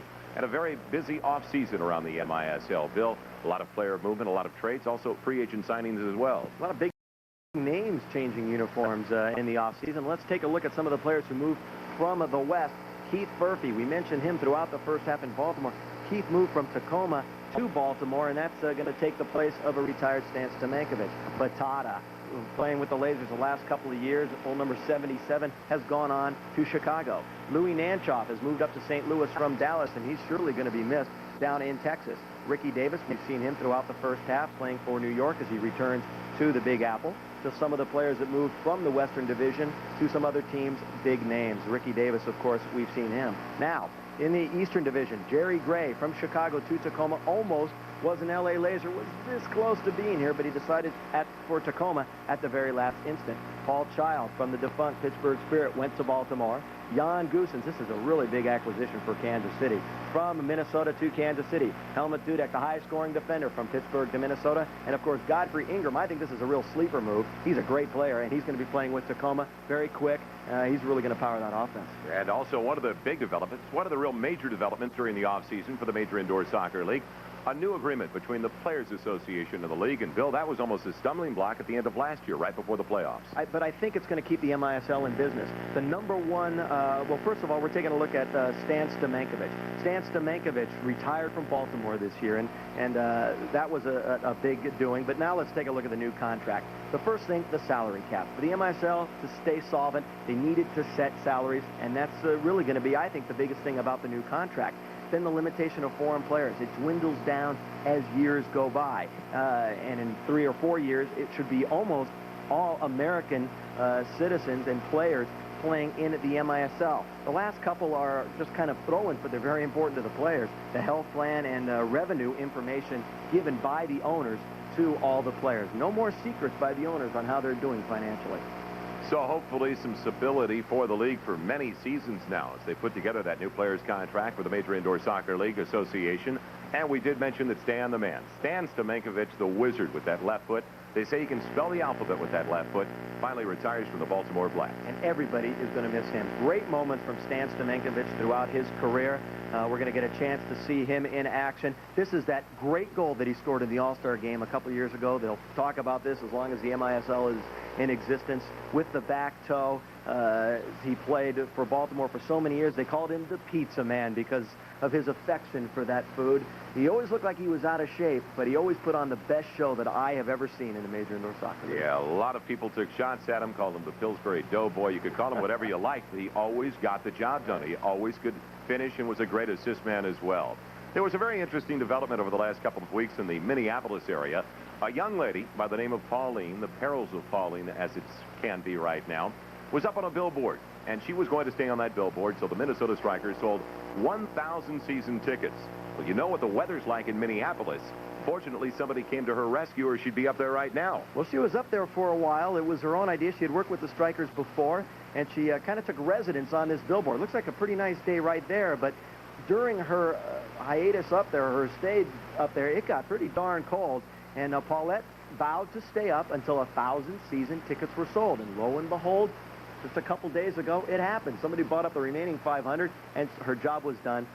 1,000 season tickets sold. A quick little story and a tag on that. Gary Etherington of the Minnesota Strikers wanted to go up and help her out, to help drum up publicity, help sell tickets. Well, he got up on the billboard, and after he did his thing with the TV cameras and the like, he decided he wanted to come down. But then he remembered he was afraid of heights. And I've heard about getting cats out of trees. They have to get a fireman to get up there and get Gary Etherington off of the billboard and down to earth. So we all know now that Gary Etherington, an acrophobic, he can't go up there. So if the Lazers could play just a few feet off the surface against the Minnesota Strikers when they match up, a definite advantage there for the Los Angeles Lazers.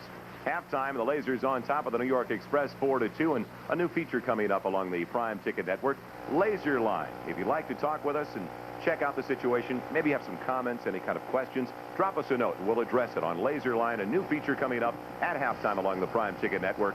And you can write to us at 401 South Prairie, Suite 104, Inglewood, 90301. That's Laser Line, a new feature coming up at halftime of the Los Angeles Lazers. And if we do use your comments, your question, you will receive 4 free tickets for an upcoming Laser game.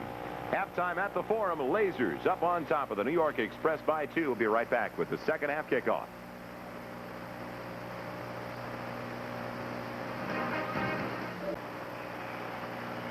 Halftime continues at the Forum. Laser Girls entertaining to this nice opening night throng. Lasers up and down action with the expansion. New York Express making their debut in the MISL. Lasers on top by 2, 4-2. Now let's take a look at the highlights of the first half of action, and we'll take a look at the New York Express in action. Here's their first goal as Michael Collins plays a great ball off the boards to the unguarded Diego Pesa out in front at 6:04 of the first period. Pesa getting behind the defense, getting between George Fernandez and David Bursich, and Pesa takes the easy pass, puts it in 1-0. This is the second New York goal. It'll be scored by Mark Liverich after a give and go. Here's Liverich in the middle of a fray. They gave Liverich the goal, but it might as well have been given to Luis Alberto, who hit it in off the side, and you can see Alberto pointing at Liverich saying, hey buddy, this is your goal, I'm going to give it to you. David Bursich a little upset at the action out in front. However, that was the second New York goal. Let's take a look at the Lasers in action now. Here's Poli Garcia laying a perfect ball off to the left side for Beto, and Beto will start things for the Lasers, moving it to the left. He'll shoot it off the boards. Messing will almost get a piece of it, but it goes right to Earhart Kapp. He heads it in. That was the Lasers' third goal. It made the score 3-2 at the time. Then the final goal of the half, great pass by Greg Ion, the head man, ahead for Willie Milano. Bad mistake here by Shep Messing. It shows that he's been out of the game for a couple of years, came almost all the way to the red line to try to knock that away from Milano, and Willie had the open net to shoot at. Milano's second goal of the evening, and it was the second assist by Greg Ion to Willie. That was at the 11:56 mark of the second quarter, and that's the way it ended, 4-2, Lasers over New York. Taking a look at the halftime stats, you take a glance at the shots, and that tells the story. Lasers out shooting the Express by a shot total of 16-7. In the save department, Messing has made 8. Bursich has only been called upon to make 3. No penalties for either team into the first half. Ricky Davis for New York. This may be a reason why they're behind. No shots on goal. Second half of play. We start the second half with the Lasers up by 2 after a very entertaining second quarter. First quarter, the Lasers just didn't put their chances together. They didn't string them across the 15 minutes of play. They played in spurts in the first quarter, but it was a very consistent second 15 minutes. Now it's David Bursich. Back on the red line, it's George Fernandez with Gus Callis. And a very quiet evening so far for David Bursich in goal for the Lasers. Hasn't had many save opportunities. Laser defenders have been doing a great job keeping it in the New York zone. His biggest saves may have come in the first 3 to 4 minutes of play. And he really struggled in the preseason, so this is good for him to have an outstanding half. Foul immediately against the Lasers, the first foul of the third quarter. And there's 41 seconds gone by. As Ricky Davis goes off to Chris White. Chris White just does not look like he should be a soccer player. I'm trying to think of what he looks supposed to look like. Long, lanky. Most soccer players, of course, under 6 feet. And of course, he's just learning this game. Played in the English divisions for so many years with Arsenal. Spent his entire career with Arsenal. Now it's Beto on the floor. Up front, Milano with Paul Kitson. An effective combination in the first half. Kitson had the notion going on the give and go with McAllis. And it's Chris White with Luis Alberto. Pick up a man. Luis Alberto, a charter member of the MISL, that very first season with the New York Arrows. And Alberto basically comes out of a self-imposed retirement to rejoin the New York Express. Took a year off. I think a little begging by Shep was partial for that. I wonder what happened to Renato Chila. Good defender for the New York Arrows. Now you're really pulling him out of the hat, Cole.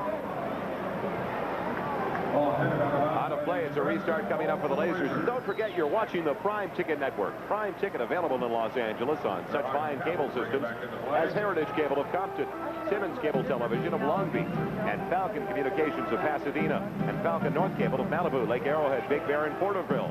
The Prime Ticket Network. It's in a league by itself. We made mention at halftime, Batata moving to Chicago in the offseason. A little update on Batata. He was the leading scorer for the Sting in the preseason with 9 points. But I think it's best for the Lasers not to have him on the team. Somehow, things didn't work out for Batata here in Los Angeles. They wanted to have a little more freedom offensively, and Peter Wall had a more structured offense. defense. And, of course, there were a couple of run-ins with the coaching staff. And overall, I think it's best for both teams. Pitata will find happiness in Chicago, and the Lasers are better for not having him here. Now it's Willie Milano for the Lasers. It'll be interesting. I would think that it was a great move for Pitata. A change like that could make him a completely different player. Well, the word out of Chicago is they're letting him do whatever he wants up front, and that's exactly what he wanted when he first came to the Lasers. You can see the New York Express have had their problems in the offensive end. There's a shot for Kitson. He couldn't get the leg up high enough for that one, though. Is that a play? And a restart coming up for Shep Messing.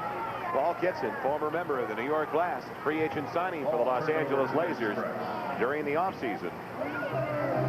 He's in his 6th MISL season. Also played on 2 championship teams with the New York Arrows, so he's got that kind of experience. He could turn into the marquee player that the Lasers are looking for. Jim Buss, Dr. Jerry Buss, Peter Wall, they're looking for someone who can turn into a bona fide scoring threat and become a superstar here in LA, and that could just be Paul Kitson. He's got the credentials. Now, you talked about Pitata going over to the Chicago Sting, and of course, Karl-Heinz Granitza holding out and waiting so long to see if someone would offer him a contract. It never developed, so he's back with the Sting. There's a 3-line violation against the Lasers. That may be a pretty hard 3-line call of the night. It's the next game. Down. Very referees have done a good job. So many times throughout the years, the referees have played a big part in the game, but they've done a great job so far tonight. On the floor tonight, Marty Templin, the head official, and Kelly Mock also on the floor helping out. On the counterattack, Willie Milano for the Lasers, who lead by 2, 4-2 with 11:45 left in the 3rd quarter. Ion tries to settle. Michael Collins, the veteran of MISL wars, takes it away to Diego Pesa. Pesa had a good idea, but was off the back of the heel of Collins. Now it finally goes to Michael Collins. We had mentioned it early in the broadcast, the telecast tonight. The New York Express are only going with 2 lines. So keep an eye on a group that could become very weary at the outset of the middle stages of the 4th quarter. Well, since the Lasers made so many changes in their first year, 5 years ago, don't expect many of these players to be on the roster at the end of the year. As players become available, as Levecka looks and sees what he needs, he'll make a lot of changes before the season's over. And he'll make a lot of changes. As a matter of fact, you bring up a good point, Bill, as David Bursic comes out to help his defenders. Talking with Greg Levecka, he's already negotiating with a couple. It could be a members of the New York Express in the next 2 to 3 weeks. Cosmo Callis with a nifty move. Can he get around Pesa to the right foot? By a yard, he's wide. Gets it pulled down by Chris White. They say play on, incidental contact. Greg Ion hustling. So what else is new? That's right. He's always the hustler. Here's another one who they actually call him Mr. Hustle, George Fernandez, who was not expected to stick with the Lasers when he signed a 10-day contract last year, but he was so impressive, and he played with so much heart. It's a cliche sometimes, but that's really what has kept Fernandez on this squad. Good angle here to watch the Lasers bringing it up. David Bursic coming out there and trying to act almost like an extra player up front. Leverage blocked down by Bursic. Alberto, and another save for Bursic, and he covers up. Big play for Bursic. Gets involved in the second half. Zizinho all by himself. Can he get it by Messi? No. In front. Ion settles.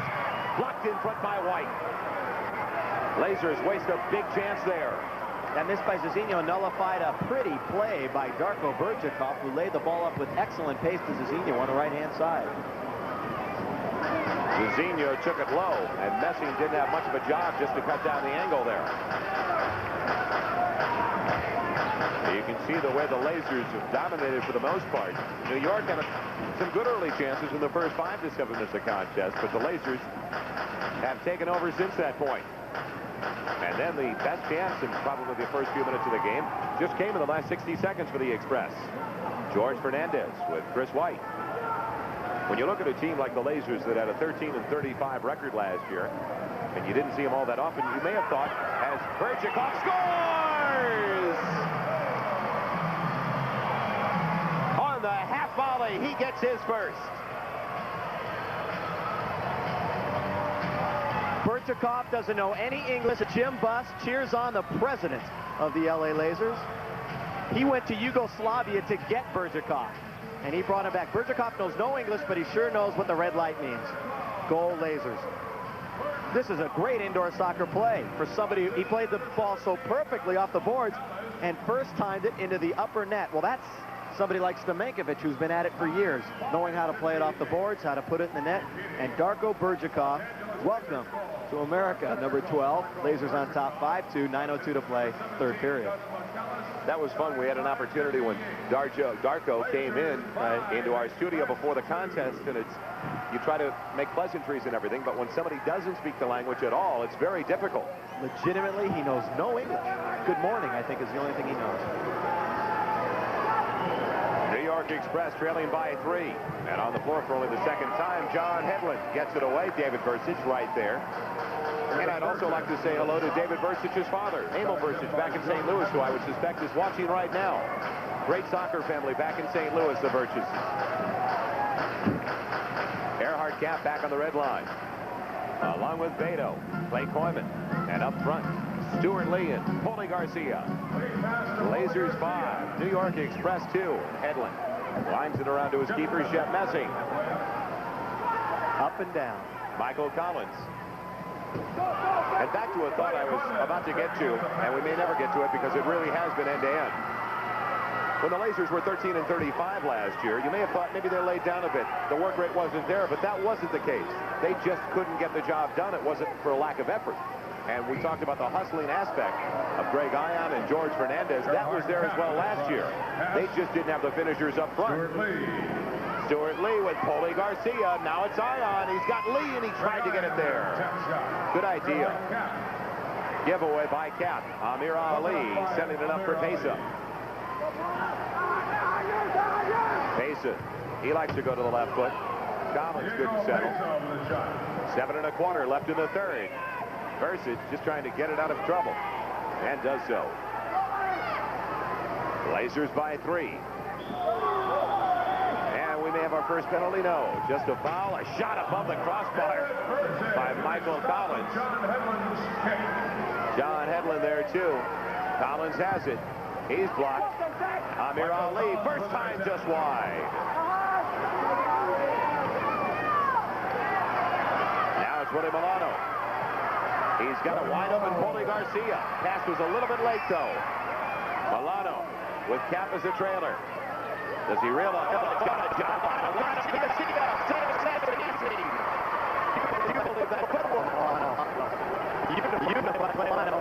And I was happy to see him also. He's learning to look for his teammates and he uses his negative to get open.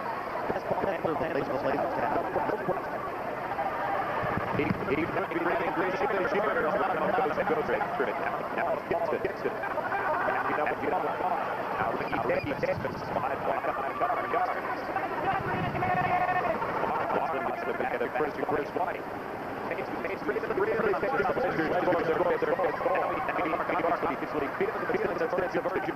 much so.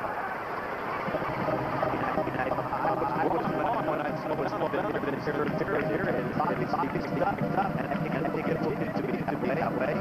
New York may just run themselves out of the last 51 games. They may never recover after this with the pace they're at. Well, they may fall flat in the fourth quarter because they have been working with only 2 lines as Koyman goes wide. Clay showing some confidence in coming up. We didn't see him come up all that often last year. The enforcer back on the red line. We made mention of the great Laser defense so far, and 2 of their top defenders are not in action tonight. Cornwell and Topolsky, both nursing leg injuries. Fernandez blocked away in front. That was Kevin Mayer. Ricky Davis now. That's Morrow over there. He actually spells his name M-A-H-E-R. It looks like Mayer, but he pronounces it Kevin Marr. He's matched up with Willie Milano, who picks up the foul. Penalty-free game so far. That's only the 4th foul on the Lasers. Actually, the 4th foul in this third quarter compared to only 1 for the New York Express, which gives you an idea with the Lasers up by 3. Who's been the aggressor in the third quarter? Leverage locked in front. Big job by George Fernandez. We'll take a break when we come back. The winner kick coming up for the New York Express. Exactly 5 minutes left in the third quarter, and it's the Lasers by 3. we'd like to remind you that Los Angeles Laser Soccer is being brought to you this evening by Discount Tire Stores with over 40 locations. We cut prices, not quality. And get away this Thanksgiving at Avis. Get a new Chevy Cavalier or similar car for just $69 for 6 days. And call Avis for all the details. Welcome back to the Forum. Lasers on the right end. The Lasers up on top as David Bursich has been strong in goal tonight. 6 saves for David Bursich so far. A 5-2 lead for the Los Angeles Lasers. Exactly 5 minutes left in the third. Peter Wall said in the pregame, this is just what the Lasers needed to play the New York Express, a team that really doesn't have things together because of the rough first 6 or 7 games. It goes wide from Hegland. And now it's up for Paul Kitson. He's got a 2-on-1 with Greg Ion coming into the play. Can he get it there? Yes. Ion first time. Goal!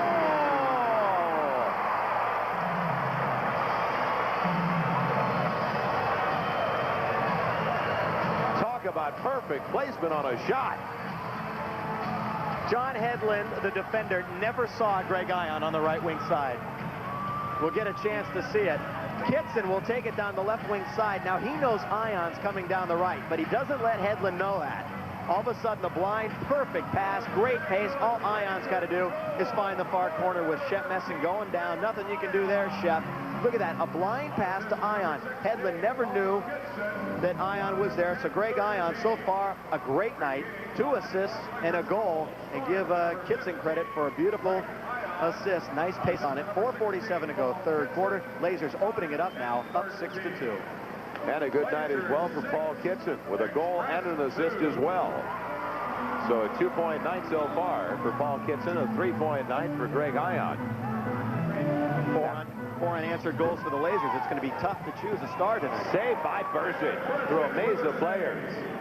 4:35 left in the third. Zizinho looking up front for Bergikov.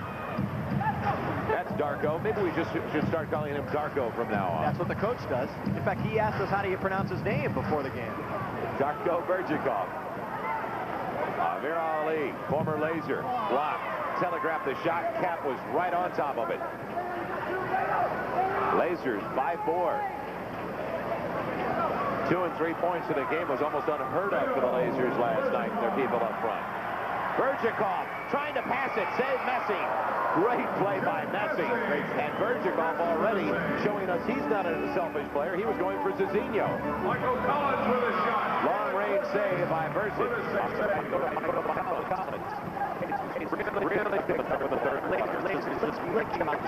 Now they are getting unmolested chances on Shep Messing, something they haven't seen in 4 years here in Los Angeles. This game is really wide open here in the third quarter.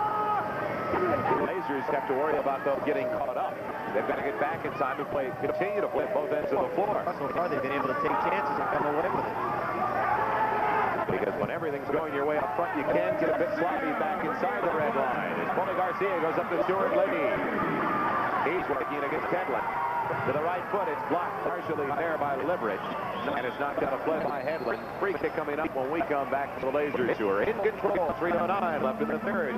Lasers leading by 4. The game that counts, the pressure mounts, the kickoff's almost here. Now you're talking, now you're talking beer. Now you're talking good times, and Stroh's is smoking here. Stroh's, fire brewed for smooth, consistent taste. Now you're talking Stroh's, now you're talking beer. Now you're talking good times, and Stroh's is smoking here. Welcome back to the Forum. We have seen already almost as much offense in the first 2 and 3 quarters of the 3 quarters played so far than we saw in about 4 or 5 games last year. Lasers looking like a different group with the addition of Paul Kitson up front, Stuart Lee up front, and they're leading right now by 4. Both teams playing counterattack offense. Now the difference here is if the Lasers play this game next Thursday against San Diego, they may lose by 10 goals. You got to remember this is the Express they're playing against. It's a little different when they go up against the champs on Thursday. Good point, because you have to attack each team with a different style. Right. And the San Diego Sockers will make the Lasers pay. Garcia's got a wide open Clay Coyman. Shot. Can't get it over. inside the post. Messing got a piece of it, but he had Ion on the left side, Clay Coleman on the right side. He still took a 30, 40-footer. Foley wants to join in the fun. Chris White with the takeaway to Luis Alberto. Good cross. Hedlund wrapping it around. Nobody on the opposite side. And now it's Willie Milano. One-on-one. John Hedlund, the only one back. Milano for Garcia. Messing it out. Empty cage. Trailing the play. Beto, if they can get it across. Milano. Pass actually was intended for Beto. Over to Fernandez. Lazers showing so much confidence now. In front. Garcia couldn't catch up with it. And Messing's got it. Under 2 minutes left in the third quarter. Lazers right now in the driver's seat. They'll get ready for the final 15 minutes of play. Amir Ali looking for the trailer, Mark Liverich. And a shove coming up against the Lazers. Their 5th foul now. Gus Mocallis directs the offense, or rather the defense out front. The Laser captain, Gus Mocallis. If he stays healthy, he could have an all-star year. Liverich blocked from long range. Beto trying to get to it. Now the Lazers, you can hear down there, 5 fouls. You heard the Lazers bench hollering 5 fouls. They can't afford to make a mistake. Because we've talked about this before, so often last year the opposition would score against the Lazers in the last 60 seconds of a quarter. And it would come back to haunt them because the other team would have the momentum going into the next 15 minutes of play. So they can't pick up a cheap foul here. Collins goes down trying to pick up that foul, but it was a 50-50 ball. Under 60 seconds left in the third quarter. Paul Kitson playing it safe. Earhart cap. 45 seconds left in the third. Kitson 3-on-2 for the Lazers. Not any more of those. Kitson couldn't hold on. Milano waiting for it if he can get to it. Great idea by Kitson. All the Lazers want to do now is end the quarter without picking up another foul. That is their objective. They lead by 4. Comfortable advantage. And now it goes back to the Express on the steal by Michael Collins. Muscalis 3-on-3. Kitson. Will they get one more? What a move by Kitson against Hedlund. And a save by Messing, although his own man Trinko is trying to take it away from him. And that'll do it for the third quarter of play at the Forum. A positive one. So the Lazers at the break had a 2-goal lead. And now, as we head into the fourth, the Lazers up by 4. 4-goal lead, and you're watching the MISL action on the Prime Ticket Network. Lazers down here on the bench, Peter Wall. Peter, I don't think in 5 years I've seen a more wide-open game than this one tonight. No, it's pretty wide open, Bill, especially for a first game, you know. We've had some great breaks, and our execution hasn't been that good, but we've got a nice lead, and basically for 15 minutes we've got to play good D. A couple players I've been totally impressed with. Darko Berjakov, he's been great so far. Yeah, he's doing tremendous. You know, he's got a great shot, he's put a good goal in, and it's going to take a little time, but I've been really pleased. Overall, I think the team is playing the fast break offense very, very well.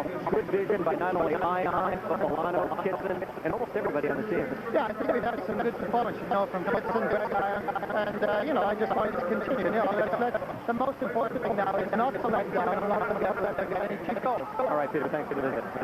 All right, back up to Joel. All right, Bill, and the Lazers have spread out the scoring tonight. Paul Kitson with a goal, Willie Milano with a couple, Berjakov with one, Ion with one as well, and Earhart Cap with his first as a Los Angeles Lazer. Ricky Davis, believe it or not, as he starts on the floor for the fourth quarter. They held only one shot in the first 3 quarters. And Ricky Davis scored almost 90 goals over the last 3 MISL campaigns. So good job of the Lazers defenders marking Ricky Davis. Canyon High School in the Laverne area. And we start the final 15 minutes of play, of regulation at least, with the Lazers on top of the New York Express by 4, 6-2. Cap bouncing around there with Ricky Davis. Wins on the 50-50. David Persich's goal for the Lazers tonight, outstanding. He was tested early, got in foul period early, and didn't have that many difficult saves until the final 5 minutes of the third quarter, and came up big when he was called upon. enjoying the luxury of that lead. Wait for the New York Express to take their chances. Seems so strange at times to call them the New York Express after the Arrows were one of the Charter members in the MISL. Before this family a couple of years ago. And the president of the New York Express, Jeff Messi, played on four of those Arrows MISL championship teams, also a four-time MISL All-Star, but he makes a comeback now. Against Scott 12 so far, giving up 6 goals. He makes a comeback at the young age of 37. Going to be difficult after laying off the game. The right young age. I think the Express will play Birkenmeyer's second game just because he had that great preseason. And Messing with the fans back in New York, I think he had to play this game goal. Collins blocked in front by Callis. That's a difficult play for the goalkeeper with so many people crossing in front. And Mercy is trying to stretch his cross to cover as much as he could. A job for Peter Lazers is focused right here in this final quarter, and get ahead of just trying to try to find on the goal. Pad your stats in this juncture. So what the tendency is when you're going so well, 4 goals, you can see it here and here. Team attack, shut. Don't tonight to speak something of the Express. Lazers have to continue to not George Fernandez is right now. One of the runners of the place showing a great deal of discipline for these early stages of season. Maybe because he really is now the team. He came in after the All-Star break last year. It's their starting away. And it looks like the Zankas here to stay right now. I think we're seeing lots of different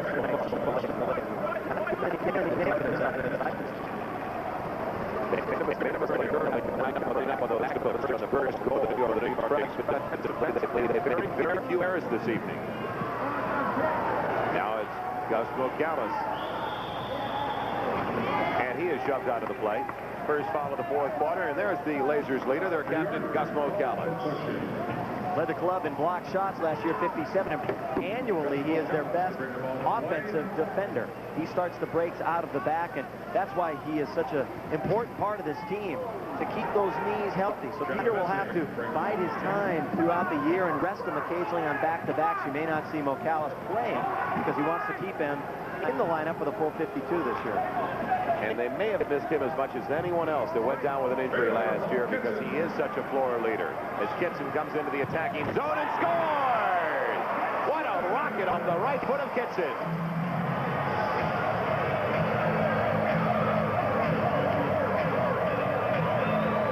That's his second goal of the night. His first was a bullet off the left foot. I was there when he scored 7 goals and 7 shots against the Lazers, and it was that kind of performance right there that got the job done.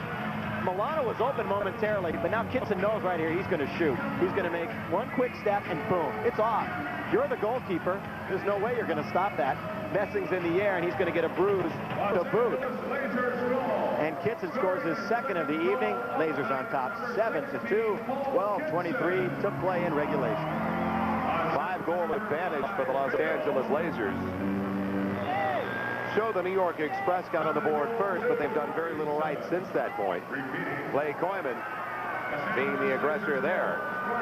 And there's Darko Perchikov trying to pull it away from Ricky Davis. Lasers simply can't afford it. Looking down the road as Zizinho goes to the left foot. Blocked by Messing. Open net. Ion couldn't get it. Past the defender Hedlund in front. 5 unanswered goals for the Lazers, and they're looking for more. Lasers simply can't afford the injury situation that they faced last year when Cornwell and Callis missed almost 50% of the schedule.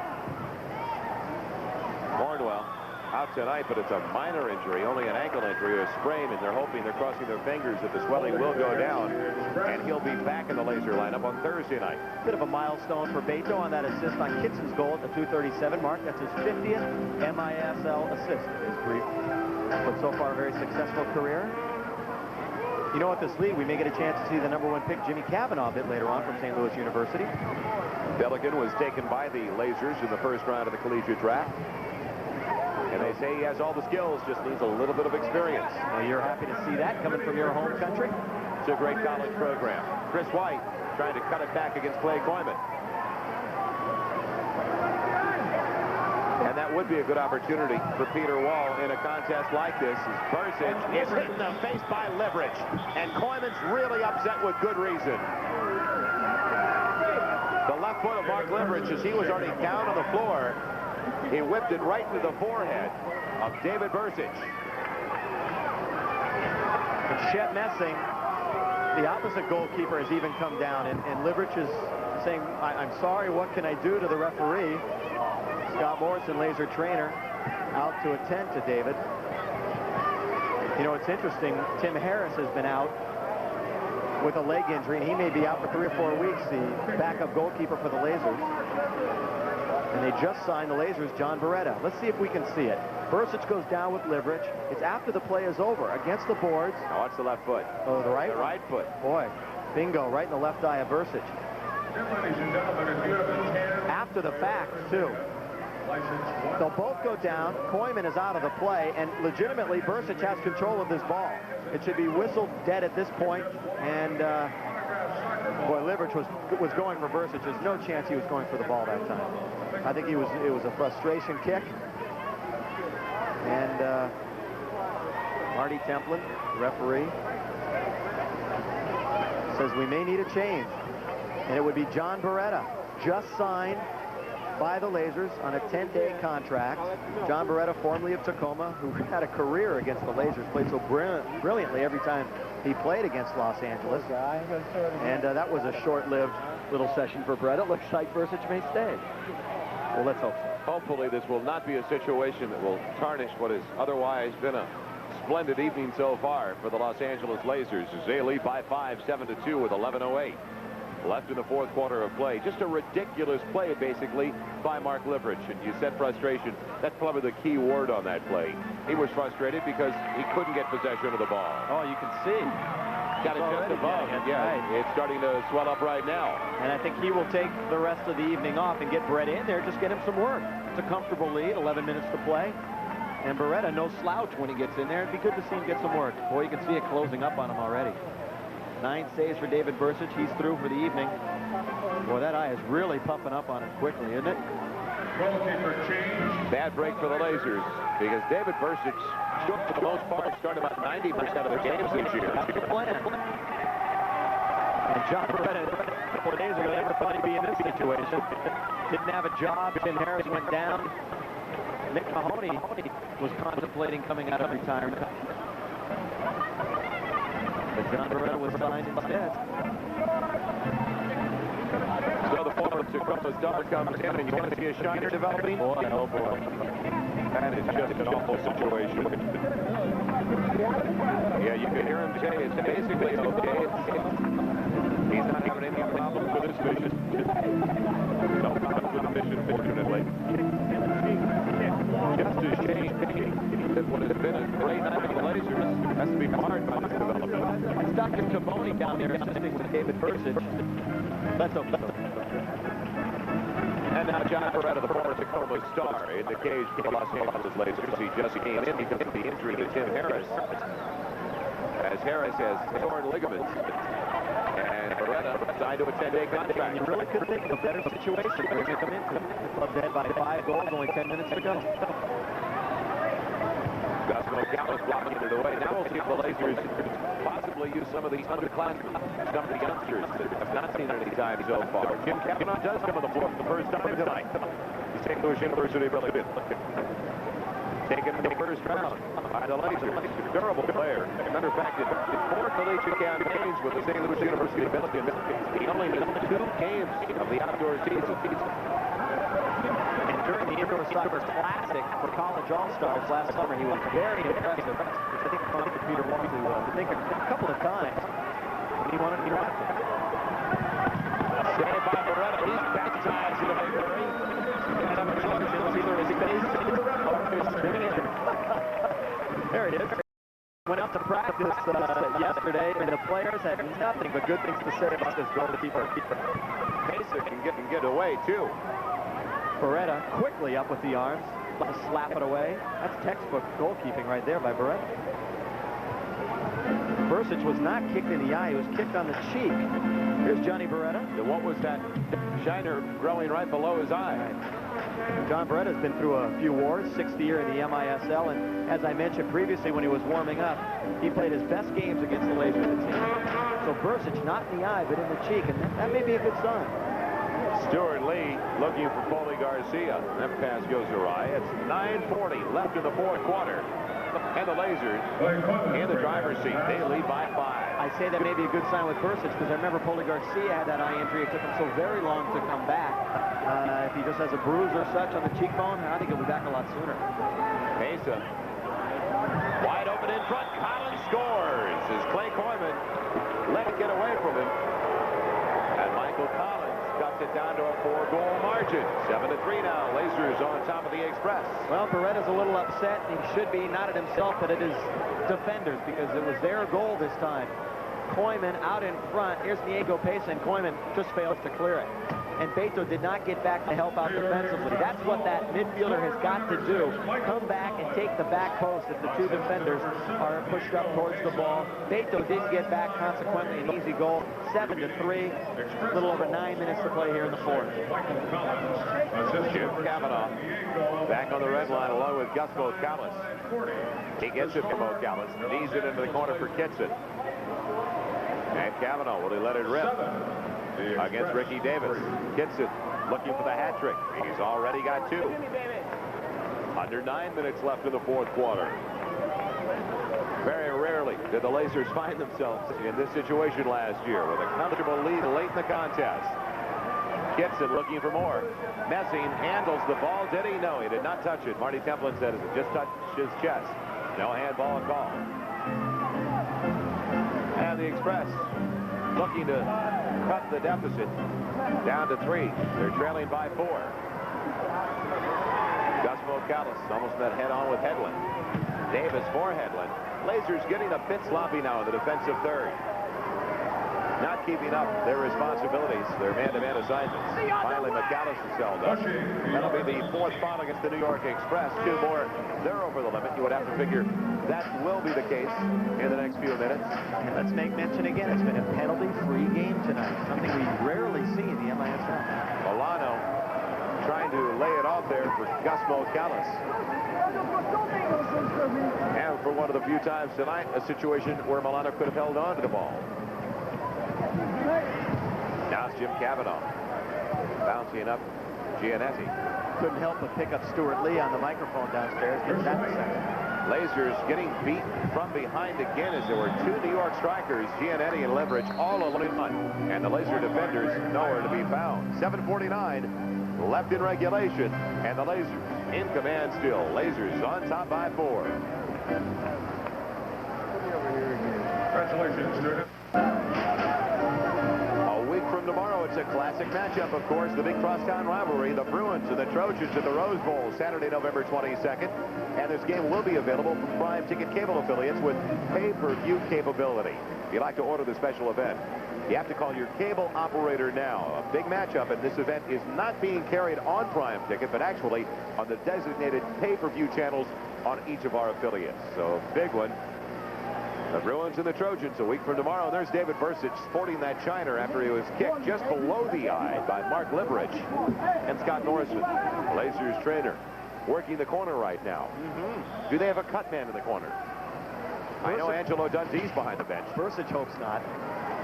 Paulie Garcia clears after the restart for the New York Express, and welcome back to the Forum. I'm Joel Myers along with Bill McDonald. Good to have you with us along the Prime Ticket Network for our curtain raiser. The first of 24 on Prime Ticket with the Los Angeles Lazers. And a good start for the Lazers tonight as they lead the New York Express 7-3 with 7 1/4 left in the fourth.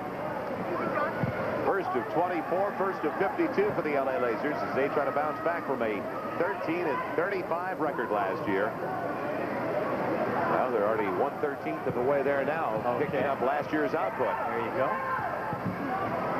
Giannetti, and a goal! He surprised Johnny Beretta with the way he got it off so quickly. I think he surprised Zizino also, who was guarding him in the corner. All of a sudden, 7-4. Still 7 minutes to play. And John Beretta certainly doesn't want to be the goat of this comeback. Nice ball by Pesa, but he first times that Giannetti did, and I don't think that Cezino or Beretta expected it. And that's one of the keys to indoor soccer, as we talk about it. First timing the ball, not holding on to it too long, getting rid of it, one touching.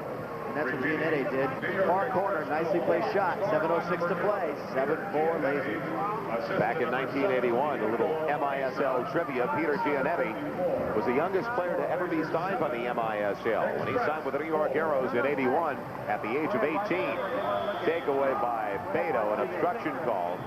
Really cost the Lazers there, as they would have had a 3-on-2 and down on the floor.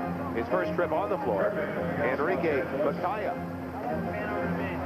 Macaya kicked in the stomach. Johnny Beretta at the other end for the Lazers. 3 shots, 2 goals he's allowed. Not an auspicious debut. Now I want to ask, who does this fellow look like? It's coming up in a minute. Right there. Now, who does that look like, Joel? Is he a clone or what? There he goes, hiding from us. That is the coach's son. That's Martin Wall, Peter Wall's. Yeah, he's going to the wrong. He's taking. Oh boy, he's hiding from us. He's going down to the wrong bench. He worked the visitors bench for that one. He's helping Scott Morrison and his dad out on the Lazers bench. That's Martin Wall, the coach's son. Stuart Lee looked like he got away with a handball and gets it back to Jim Kavanaugh. It's off the head of Ricky Davis. And a restart coming up for the Lazers with 6:45 left in the fourth. 3-goal lead for the Lazers. At one point, though, the Lazers were up by 5. The Express, we had mentioned, we figured they would in the latter stages of the contest. They've got 5 fouls. And that's got to hinder the comeback for the Express because they can't be as aggressive as they'd like to be. Chris White.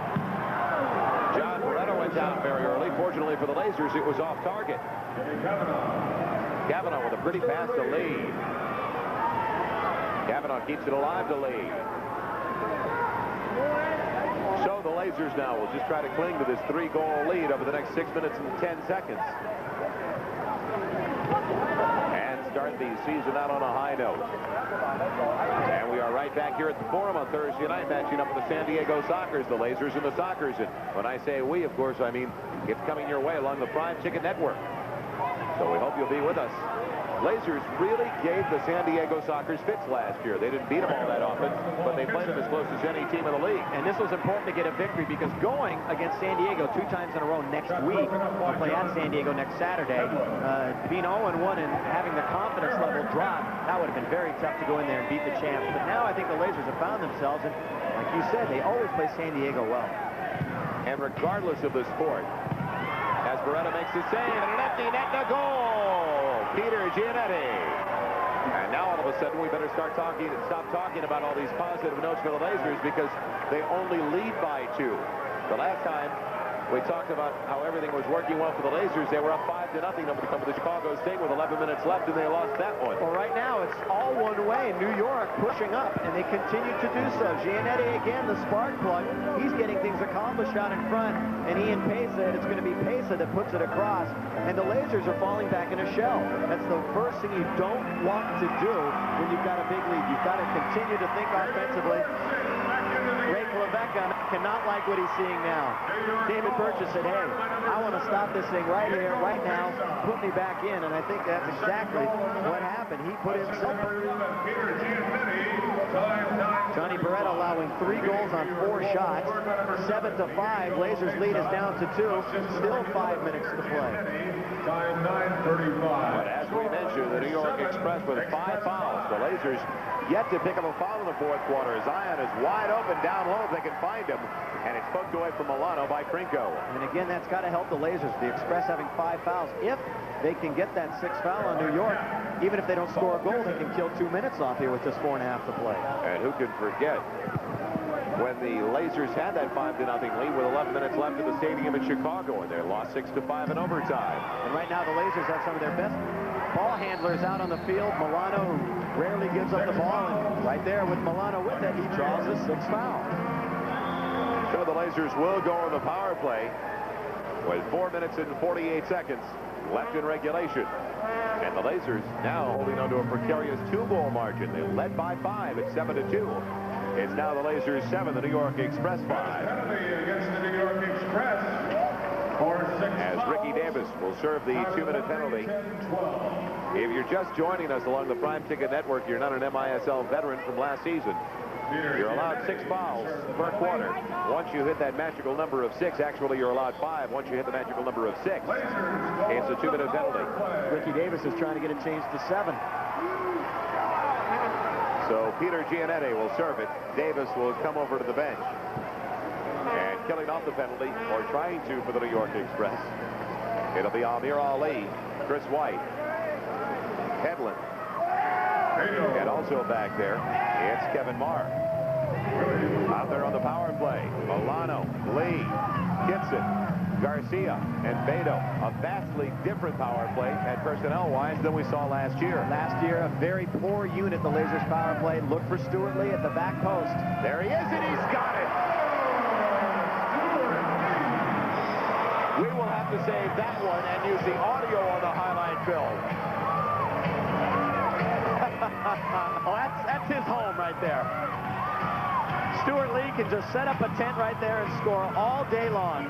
You got to look for Stuart Lee, and he's behind the defense. And he doesn't miss. He loves it, too, as he returns to L.A. triumphantly. The scout, Stuart Lee, giving a hug to Paul Kitson. 8-5, and that was big for the Lazers there. Just they calmed the storm that the Express had going. 8-5. And you say he loves moving back to L.A.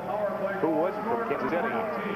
He loves everything that's here right now, the environment for his family, and also the situation with Peter Wall and the rest of the Lazer team. He has so much fun here, and he's a leader. 4 minutes on the clock and seconds to the fourth quarter. Turns to the right for Lazer. Our best player of the game goes with the red eye. Give me a break for he ever gets I think he could have just about sealed up that MetLife player of the game with a goal there. And along with our producer Tom Fick, Bill McDonald, we'll be picking our MetLife player of the game. So many stars. Beto 3 assists, Ion a goal, 2 assists, Milano 2 goals. But Kitson has 2 goals and assists, and right now he has really been outstanding for the Lazers. Probably my front runner at the time. That is the first foul against the Lazers in the fourth quarter. We've almost played 12 minutes of the final one. By the end of the month, we're also going to have, over the next 4 weeks, a MetLife Player of the Month as well. So it'll be very interesting to keep up with this. With 3 minutes and 19 seconds left in the fourth quarter, take a short break and be right back to the forum. The final 3:19 as the Lazers are on top by 3. Tickets are available at the Forum Box. That thing works like a Chevy truck. Me and my buddies want to get away on a rough, tough expedition. What works for us is my rough, tough sport truck, Chevy S10 Maxi Cab. It's got room for all our survival gear, and more room inside than any compact pickup ever. So bring on the wild, bring on the mouse. There's nothing like roughing it. Hey, if it doesn't fit my S10, it doesn't fit my life. See your Southern California Chevrolet dealer. We'd like to remind you that the Major Indoor Soccer League action tonight is being brought to you by the good people, by Great Western's family of companies, over $25 billion strong. We'll always be there. And also by your Southern California Chevrolet dealers, who invite you to test drive the entire line of 87 Chevy cars, trucks, and vans at your Southern California Chevrolet dealers today.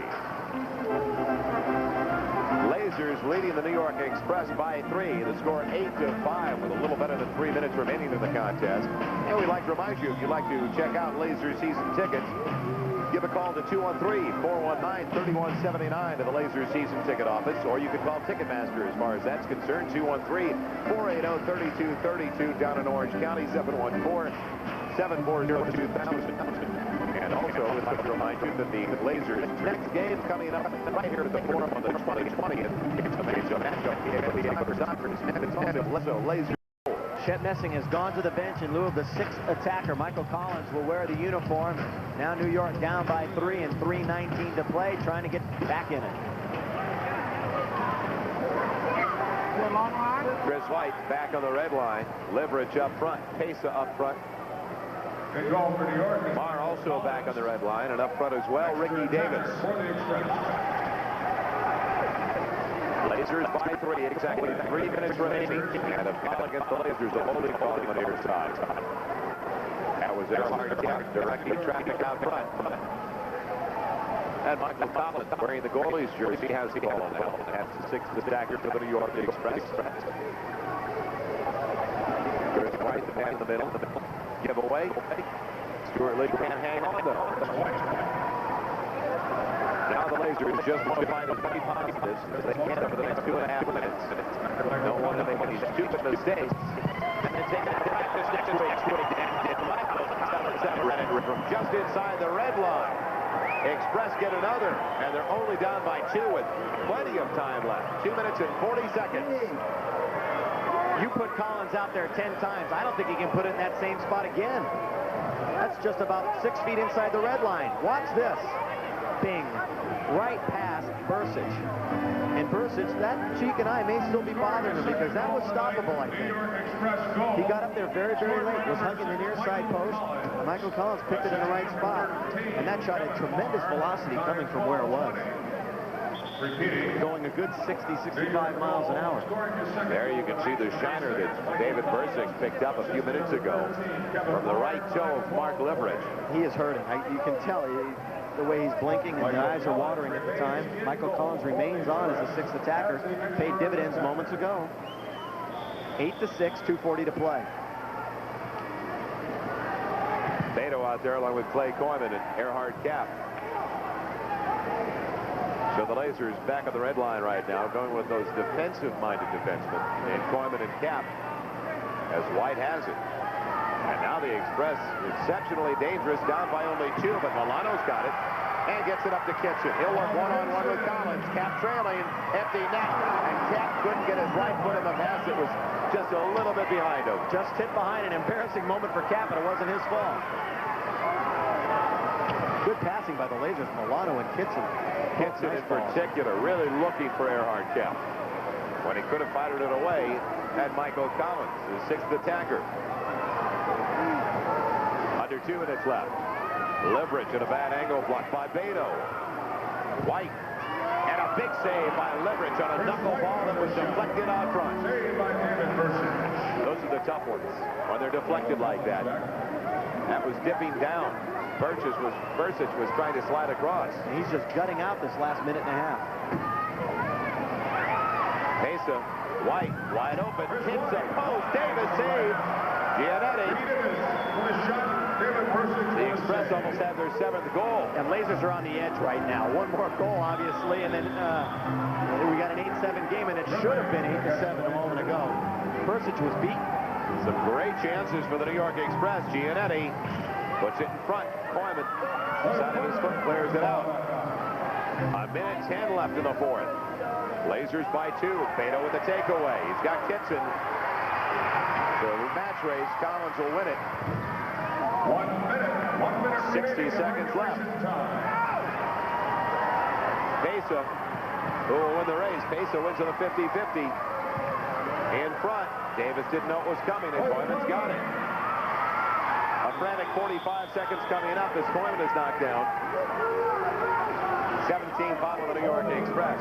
And that should essentially do it, although I have seen 2 goals scored in a shorter period of time in the MISL. You would have to believe now the Lasers, with 45 seconds left, all they have to do is clear it as deep as they can in the New York third, kill off about 8 or 10 seconds there. I'm a little surprised Milano's not on the field right now because Milano is the Lasers' best ball handler. And if he gets control of it, it's very tough to get it away. And I think you may see the Lasers call a timeout here, set things up, and maybe Milano will come on then. That's exactly it. Ricky Davis poked it away from David Bursic. But Bursic had already gotten the timeout from Kelly Mock, and we'll keep it right here.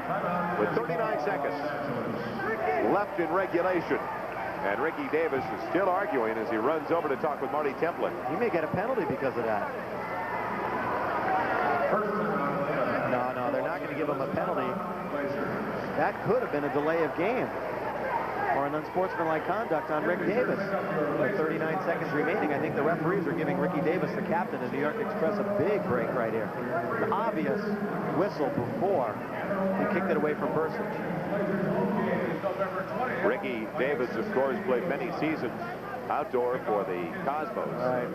Then went to the St. Louis Steamers, what many thought was a coup for St. Louis.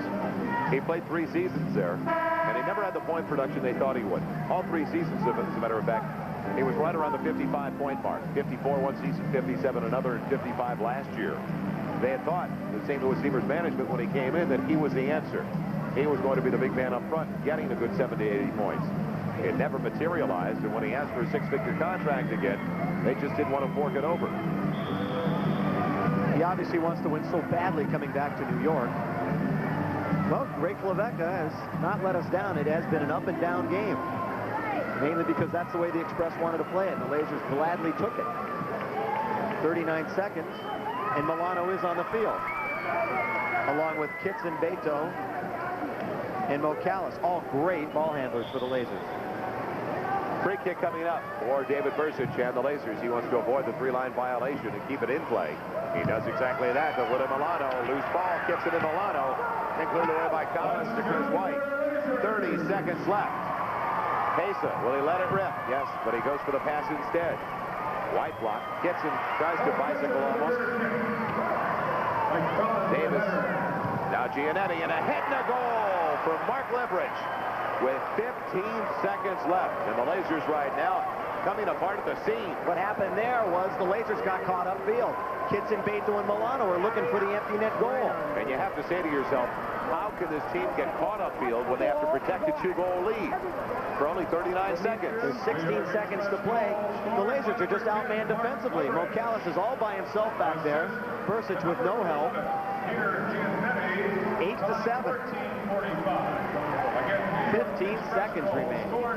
Now they want to get it back inside their own defensive third and then clear it out as soon as possible, or actually go up and then just kick it in to Beto. Exactly that. Beto to the left foot. 8 seconds left, and this should do it. The Lazers will come away with a victory, but just barely. And it is a win for the Los Angeles Lazers. And their season opener with the New York Express. The Lazers prevail by 1. But at one point in the 4th quarter, the Lazers had a 7-2 lead. So they've got to be very disappointed over what materialized over the final 7 to 8 minutes. Yeah, they want to make it exciting for the fans. And the fans did see a great game. But it is a negative. We weren't looking for a negative, but it was all positives up until that final period when New York came all the way back. And they've got a heck of a 6-attacker offense, it looks like. I just think the Lazers went back into a shell at first, and that allowed New York to get back in the game. Then the Lazers were looking for empty net goals, and that really hurt them, left their defenses outmanned in the back. And David Bursich's eye injury, of course, contributed to the New York comeback. But the Lazers deserved the win tonight. They showed some potent offense, and that was one of the holes they were trying to shore up during the offseason. And let's remember, the Lazers didn't face this situation all that often last year where they had to protect a big lead and go back and set up in a defensive shell. But when you look at tonight's game, the most important thing is it was a nice crowd on hand, the opener at home, and they won the game. And that's really the bottom line that Peter Wall and the rest of the Lazers right now are thinking about as they take it to the locker room. And we have decided upon our MetLife star of the game, and of course, Paul Kitson. 2 goals and an assist tonight, a good 3-point start in game number 1 for Paul Kitson, the free agent signing from the Baltimore Blast. So he makes a impression very early. And we'll be talking with Paul Kitson in just a few minutes along the Prime Ticket Network. Final score late by a goal over the New York Express. And you've been watching, and you're still watching, the MISL on the Prime Ticket Network. Along with Bill McDonald, I'm Joel Myers. Tonight, the Los Angeles Lazers jumped out to a 7-2 lead, then barely held on for an 8-7 win over the New York Express, the new expansion franchise this year in the MISL. So the Lazers picking up their first win of the year. We'd like to remind you, we're right back here at the Forum along the Prime Ticket Network this coming Thursday night. The defending Major Indoor Soccer League champions, the San Diego Sockers, taking on the Los Angeles Lazers. So we can help you. Well, we hope you can join us on Thursday night, this coming Thursday night, starting with the Lazers warm-up show, the pregame show at 7:15. The Lazers, well, they fell behind very early tonight, as a matter of fact. Pace has scored a little more than 6 minutes gone in the first quarter of play. But the Lazers bounced right back. William Milano with a couple of goals tonight. 2 goals and an assist for our MetLife star of the game, Paul Kitson, who we'll be speaking to in just a couple of minutes. Also an impressive start tonight for Erhard Kapp, the defenseman for the Pittsburgh Spirit. Darko Bergikov also with a goal. Greg Ion, the hustler that he is, got involved. He had a goal and an assist. So a good start for the Lazers. They're going to have to regroup again after a disappointment over the last 7 to 8 minutes. But a very positive first 3 quarters for the Los Angeles Lazers, and they come away with a 1-goal win over the New York Express. Final score once again, Lazers over the Express 8-7. And we'll be right back to the forum once again for the Lazers wrap-up show as we do get together with the striker from the Los Angeles Lazers, Paul Kitson. So stick around, back in a couple of minutes.